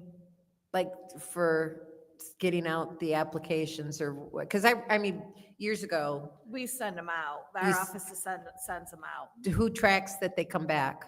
We do. Okay, and you follow up with it? You got the adequate staff to follow up? And then, are people paying on those personal, what happens if people don't pay on the personal property tax? Monda goes after them. But Amanda's a sweetheart. She doesn't, Oh. she's not the tough ass like I would be. I do have two enforcement officers who do it that, we coordinate with assessments. In fact, that's what we did 2 weeks ago. One of my employees and one of hers, they go out there and we try and find these businesses to see if they've closed or if we can, let them know that they owe these taxes. Okay, and what happens, what's the penalty if they don't pay? That's something that we are working on to get them to pay. Under state law, you can actually seize the personal property and sell it. Madam Okay. Chair, Yes, I just want to remind the council that the people on the staff, people that we cannot, they won't be able to be heard online when they're speaking. so They're not on a microphone. why don't you pull up a chair So, next just to for the the record. table, and then when you answer a question, you can pull up the mic to you. Okay, so you can tell me all about how hard ass you are. No, we do, my office coordinates with Stacy's and we go out there and we go to the businesses to locate them, to see if they are still in business. And we go there with their bills and let them know, and, you know, we talk to them about that, and then they can update their records, we update ours. And because a lot of people, unfortunately, the businesses just leave and they don't tell us. Right, I get that. They close down, don't tell us. And that's part of the reason why having the business license all interacts with all of this stuff as well. So it's important that that the businesses are licensed, it follows through to the income tax for the employees as well as the property tax, the personal property tax. How many people do we have out there who have delinquent personal property tax that we should be filing lawsuits on? I just transferred the rollover and there was like 300, just over 300 accounts. It goes to the county? No, that's the Stays here. personal It goes property to the stays state. here. No, it stays here. Okay. All right. So what are well, we'll have to see what happens. What has happened in the past? Like last year, how much did we collect? Oh, I don't know the amount on that. I'd have to run a report to let you know. But they do, when they go out, they seem to have a decent Yeah, when, turnout when to the get employees go money. out there, they go out there. When, the ones that they find, we do have a good success rate of getting them to pay when we go out there. Okay, good. Now, I'm going to go to the water bills, and we sent a bunch of water bills of business owners to collection. Is that what we did? Or which group of people who owed water did we send to collection? Inactive renters. And have we had, do you remember the amount of money we turned over? We didn't do any in 2024, but the ones that we did in 23, it was right around between 6 or 7 million. And how much have we collected? Not nearly as much. We usually bring in, CBM is who collects for us, and we get around $10,000 a month. And then we've gone to court several times, and in each of the cases, we've won those, and then they're collecting on those for us. So $24 million about is what we've turned over to collection, and we No, get 6 million. 6 million, okay. 6 to 7 million, Okay, and we get 10,000 a month on that. yes. So I want to make that clear, especially luckily we did pass the water stabilization. So that is part of why we need this extra $2 million so that we can keep track of that. Why didn't we send anything for last year? Just because staff turnover. Too much staff turnover? Mhm. What do you need from us to help that? Is there anything we can do to help that? No, now I have staff that's been here now because, you know, we had wage increases. So now people are staying because before, you know, they could go somewhere else and, you know, get a better wage. Now that we're more competitive, now I have people that are staying. So It's a Do we lot have a better. policy or an ordinance written for water turnovers to collection? I'm not sure if it's. I don't think we have an ordinance that speaks Do to we, that. I mean, because we need to have a set policy so that it's routine. On a monthly basis, we turn them over or whatever if we can't collect, rather than waiting like at the end of the year when we have millions of dollars. So that's, again, collecting water bills is an issue. We know that. Yeah, if I had more, if there was more staff at Water Service Center for us to do the turnoffs, that's what, we would be so much better off, but unfortunately, they don't have the staff, and that's my biggest problem. So we need to have more staff in that area, and which we will address when they come before us. Yes. Make a note, people. I'll make a note too, to address that issue. What else was there? There was one more question I had. I'll remember. I'll come back. All right, go ahead. Who else? What? Dennis, you have? Yeah, I'm going to circle back to facilities maintenance, because somebody mentioned that with the increase of wages, the professional services should go down, but it's I enough. didn't say it should go down when I said we're not spending as much. We're spending more this, you're We asking did for more budget money. more for facilities maintenance because this is obviously an old campus here. We have lots of problems that we need to address, and we actually increased it a little bit so that we can try to whittle away at some of the problems that we have on this, in this building. But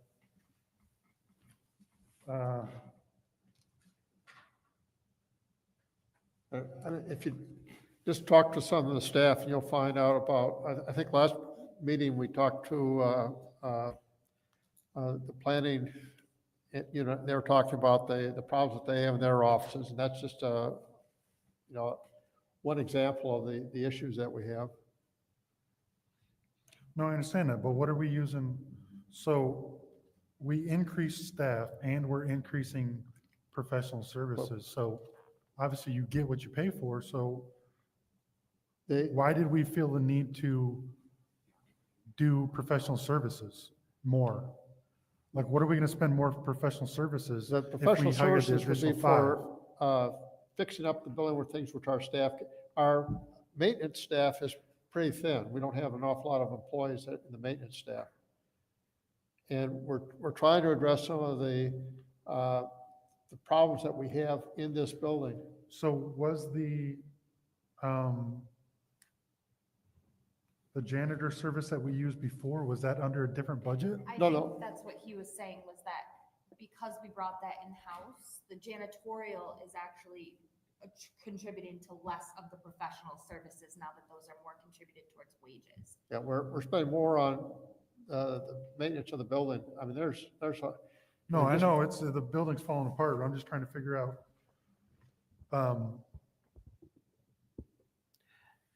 The actual operating did go down from last fiscal year. So there was a reduction in that, and the actual overall budget did go down too for. Where do you see facility. where are you seeing that at? On the, if you look on your. Yes, so if you look on your, did you give them this? Yes. Yeah, I got it. Yep, so on page, They're not numbered, but, well, it's page 3, so. yeah, page 3, I got it. I'm Okay, looking at it. So if you'll see from 24 to 25, it was 2.323. Yeah, but that's that 23, 24 is because of the pension. That's got nothing, I mean, you No, almost I'm got to talking skip that 20 year. But I'm talking 24, 25 to 25, 26 is what we're talking about now. It actually went down. Yeah, but if you go back to 22, 23, Oh, yeah, that's because of the pension grant. no, I know that, but I'm saying before that, that's why I said, like, looking at the final numbers for 23, 24 are kind of useless. You got to look at 22, 23 in the trend line. We go from 1.7 to 2.25. Like, that's the things that I look at. So professional services is in line, but the same token as so that's what I'm asking. When we hired the janitorial out before, was that under a different budget? Because No, in the past it was under 801, the professional services. It's just that the decision was made to keep the number higher so we can spend more money fixing up the building using, other contractors. Okay, so this is just a straight budget increase. We're keeping the money as if we had to hire out Right.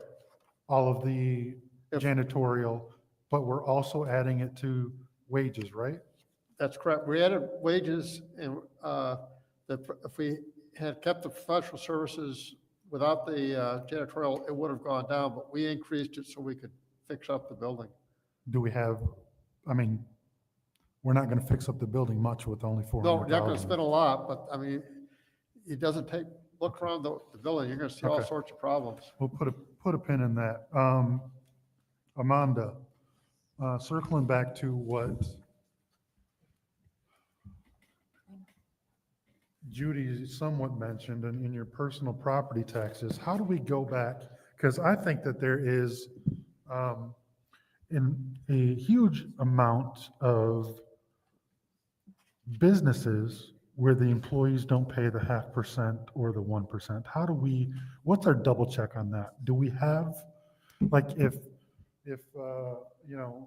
this Mexican place, because I can see it out the window, hires an employee, what checks do we have to make sure that we're getting a 1% if they live here or 0.5%? How do we verify that? I know Innovative does some stuff for us, and that's something that we have when the state is coming in, that is something that we mentioned to them. So right now, there is nothing? I believe there is, but it's not. It's not very robust. That's one of the Yes, reasons why the that's the state is such an attractive option, because they do know. Because they would be able to cross-check the numbers. That's right, that's right. Yes. I think that there is a ton of people, and probably more in the 0.5% category, that come in, use city services and whatnot, and don't pay their 0.5%. Right. And that was something that we even discussed with the state representatives that came in here, because all the people that have come in here and did, all the road work, the Right. ones that are on 475, the ones that did And I all said, that, and I and then- said all of this before. Yeah. What checks and balances do we have for the vendors that we pay? Yeah. That pay, the employees that come in, all the vendors of our preferred contractors, are those contractors paying their 0.5%? If you look at the staff review that we're doing now, Mm-hmm. this has only been in the last couple of months. There's a place where we have to verify whether or not the vendor is in compliance with the city. We have the federal, state, and the city. And one of the things we look at with that are if they're a vendor. But what does in compliance mean? Well, if you're talking about being in compliance with the city, if they're working in the city, they should be. But we're not doing certified payroll, so what's the checks and balances for that? If they're not paying anything, we've had some people that, when we've looked at their, that company, there's been absolutely no Right. taxes being paid by that Right. company. They're located in Flint, so we know that they're not in compliance. Right. One of our preferred vendors? Well, they're not anymore. Okay. I think that's a huge revenue thing. So is there a possibility, like, can we bring on another person to your office or is that information not available? Like, can we reach out to the state and get that data and cross-reference it, or no? I can ask, because I know that was, like I said, we asked them specifically because of all the contracts from the state for the roads. I'm like, all these businesses are doing it. It's not the state doing it. And then we never heard back on it. And I think that it's just one of those things that is hard to pinpoint who's in here. It seems to me we should be able to reach out to the state and say, or give us a list of every contractor, one with the addresses in the Flint, and do they have employees? Are they writing off employees? And they cross-reference that to whether or not they're paying tax on that. Yeah, I can ask again on that because that's, like I said, that was one of our big asks on that because I think the they have bigger- more access to Yeah. information than we The state would. has all the keys to that. I think Yes. it would be a bigger challenge for an out-of-state or out-county or out-state coming into work, trying to track that. I think that would be probably mission impossible, but we have enough probably violators within the city to. And we are trying to track those because we do, it's called a good standing form. And anyone who's going to be, getting a new vendor, they send it to my office. We verify everything. But that's just if they want to do business. I'm talking. Yeah. Anybody, you Right. know. But I mean, it's a start. Yeah. Okay.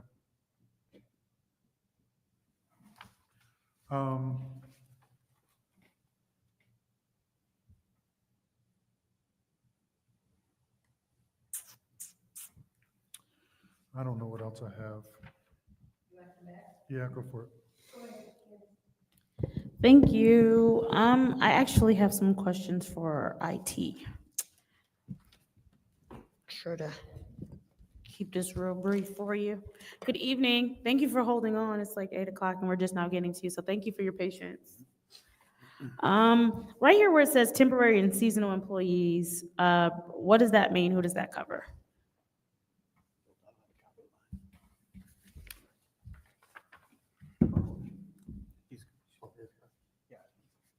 Because I noticed we're projecting that we're gonna go from 12,000 to 27,000.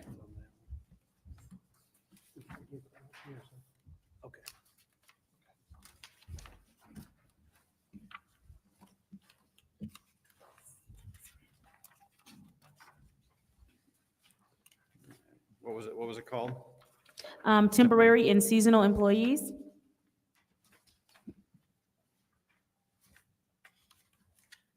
Because currently we don't have, we have 8 filled positions and we have 2 unfilled positions. Those are all full-time, so nothing's temporary or seasonal there.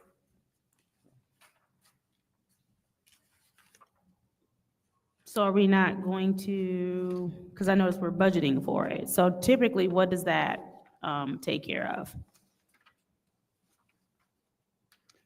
be honest with you, I'd never had seasonal employees.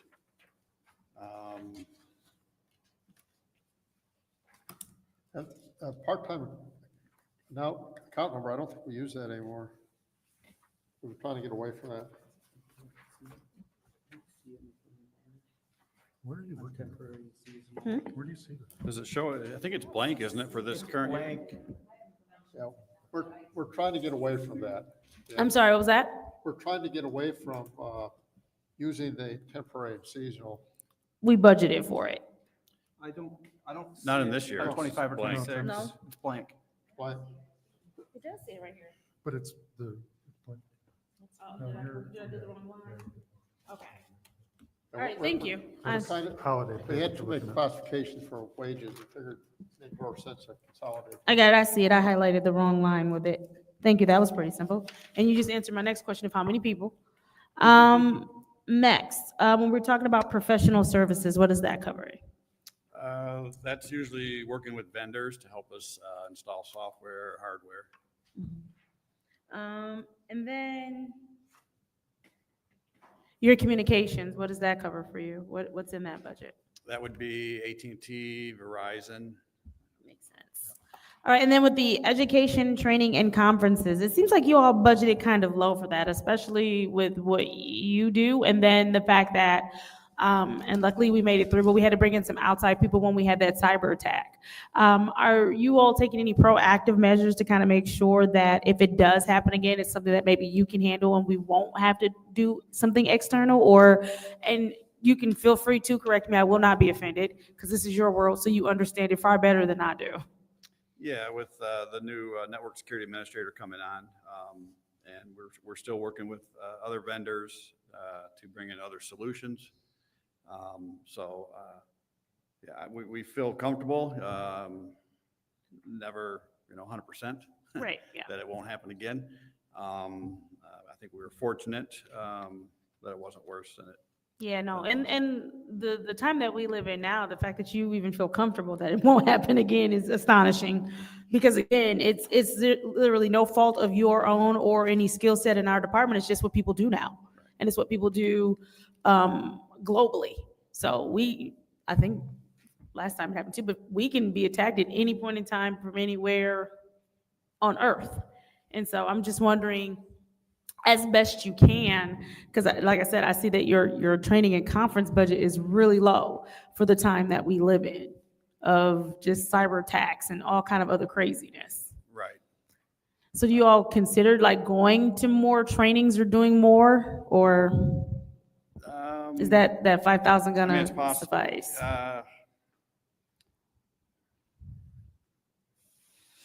I mean, it might not hurt. We have like I said, we have the new network security administrator, and he has some pretty good qualifications. He actually teaches security at a college in Texas, virtual. But of course. Yeah. So as of now, we don't see any of the any necessary training that we need right now. Man, I don't think you understood him. He teaches virtually to people in Texas, or he works here virtually from For Texas? a college in Texas. There, he's here, Judy. He's just teaching. Yeah. Oh. She was shocked that somebody came to Michigan. I don't know why you would be shocked. Michigan is the better state. There's a Flint there too. Oh, gosh. Now it's going to be like a whole bunch of people from Texas ready to kill me. Oh, well. Michigan born and raised. So, but yeah, I think with your department, my only concern is just making sure that we are as prepared as we can be for any eventualities. Yeah, we do. We have applied for a couple cybersecurity grants that were available. So there is some training in that. Right now, the ones we applied for are for user training, not on the administrator side. So that will happen in the next round. So I think we'll be able to get any training we need through that cybersecurity grant. I think my other questions I probably just need to ask you offline, because I don't want to like help the cybersecurity thieves or whatever they are. So I'll ask you the rest offline, but thank you. Okay. I think I am done because it's like 8:00 and this department is fine. I just have one more question, and it is going to IT. So my understanding is that for system upgrades, I'm going to talk about a council, us. I understand, I thought that we'd all gotten new laptops when we came on. Is that true? No. Okay, so our laptops are old. Hint, hint, hint. I mean, you're in the current batch with everyone else. I mean, has been new ones because we get more staff. We need more laptops. But the last deployment, you're in the same We're in batch the as same. those. Yeah. And they're only 3 years old then. We It's weren't not given too bad. used. We weren't, no, it's my laptop at home that I use for my business is older than that. And one of my clients is replacing his 10-year-old laptop this year. Yeah. That was my only question that I had. If nobody else has, go ahead. My last two questions are for Fleet.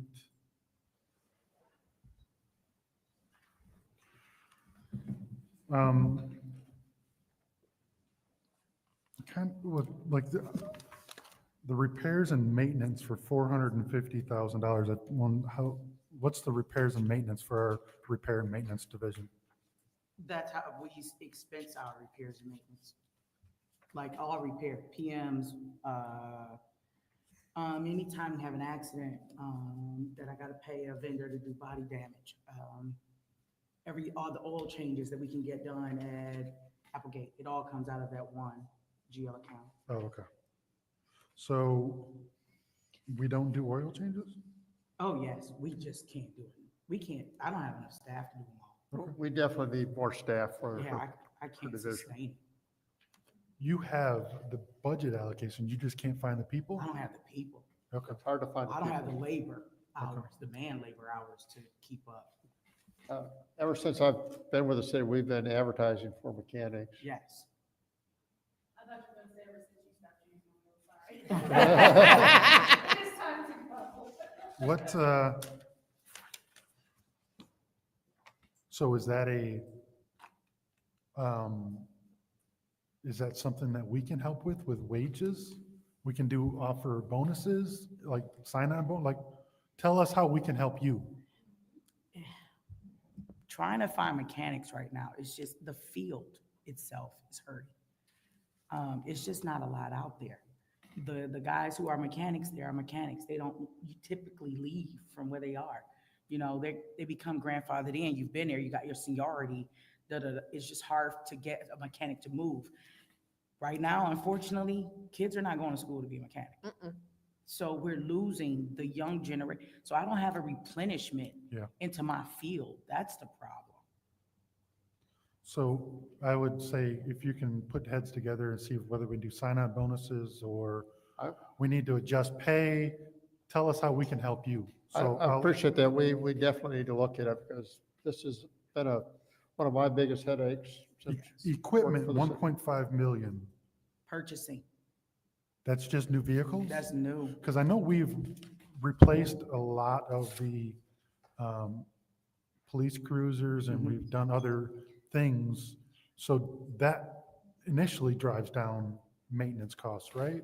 Yeah, it does, of course, of course. But you still have some on the books prior me even getting here. So is this We don't one- have the street sweepers yet. We have a fire truck that's still outstanding. Really? Oh, yes.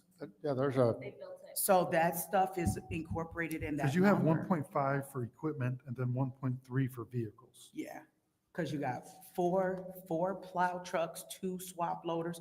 This was all pre-me. And that money is encumbered. That's what we're planning on buying? It's already done. we've ordered it, but it hasn't It's shown up yet. ordered. What do you mean? It's not even approved budget yet. No, No. we ordered stuff last year that we haven't received yet.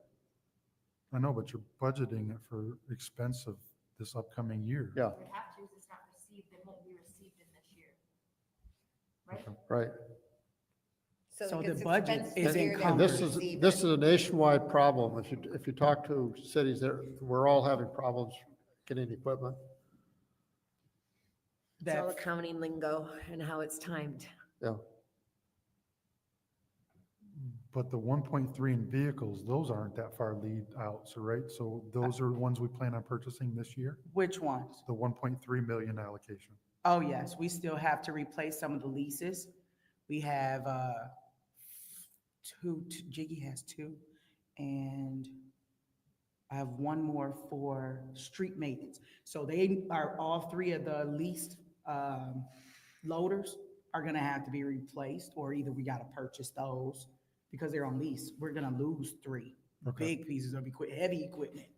So, you know, those run 235 and So better. is that under equipment or is that under vehicles? Equipment. So A vehicle is a vehicle, equipment is, they So separate that's what I'm it. saying, the vehicle allowance is 1.3, so those are planned upgrades that we haven't placed orders for? I have not. Okay. Like the Fords, we have a fleet of Fords that we're gonna have to replace. Some of those Ford, like the heavy duties, and a couple of them are diesel and a couple are like 150s. What department uses Fords? Street still has quite a few. Do they? And they're 2017s. They are on their last leg. Is there a maintenance cost that you're seeing between different manufacturers? Oh, yes. Parts are Put it on the different. record. Yeah, parts prices are different. Tell them what you really I'm feel, dead. because you've told me before. Exactly. GM is not the same price as a Ford. I know you guys know that. Chevy, it depends. You got your Chevy. Chevy is less expensive than GM. GM is going to be top of the line. And then you have Ford. Ford is right at the same earmark kind of as a Chevy.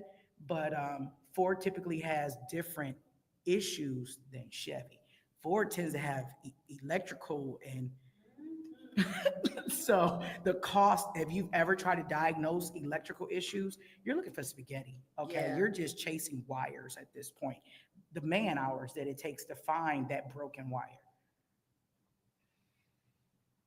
So are you making these recommendations on manufacturers when we place orders? I do my best, yes, sir. That's all I have. Thank you. Thank you. All right, that's it. You're done even before your time. I think you were supposed to be here till 9. All right, again, a reminder that if you have any additional questions, please put them in writing, and the department will get back with us in writing and communicate those answers to all of our council members. This budget hearing is adjourned at 8:29. You guys are off record, so I don't want to just blow a company up. The Pistons are winning too.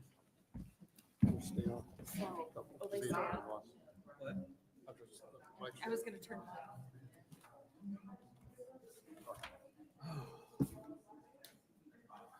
Did you see my thing about Kreidler getting sent down? What's that? Kreidler's getting sent down and bringing Young back up. Young. That's good. Dodge. You like it. I also liked Torque when he was terrible. I also liked Hobby when he was not doing good, but now he's hitting. So yeah, you got to give these guys some time and some grace. Did give a lot of credit to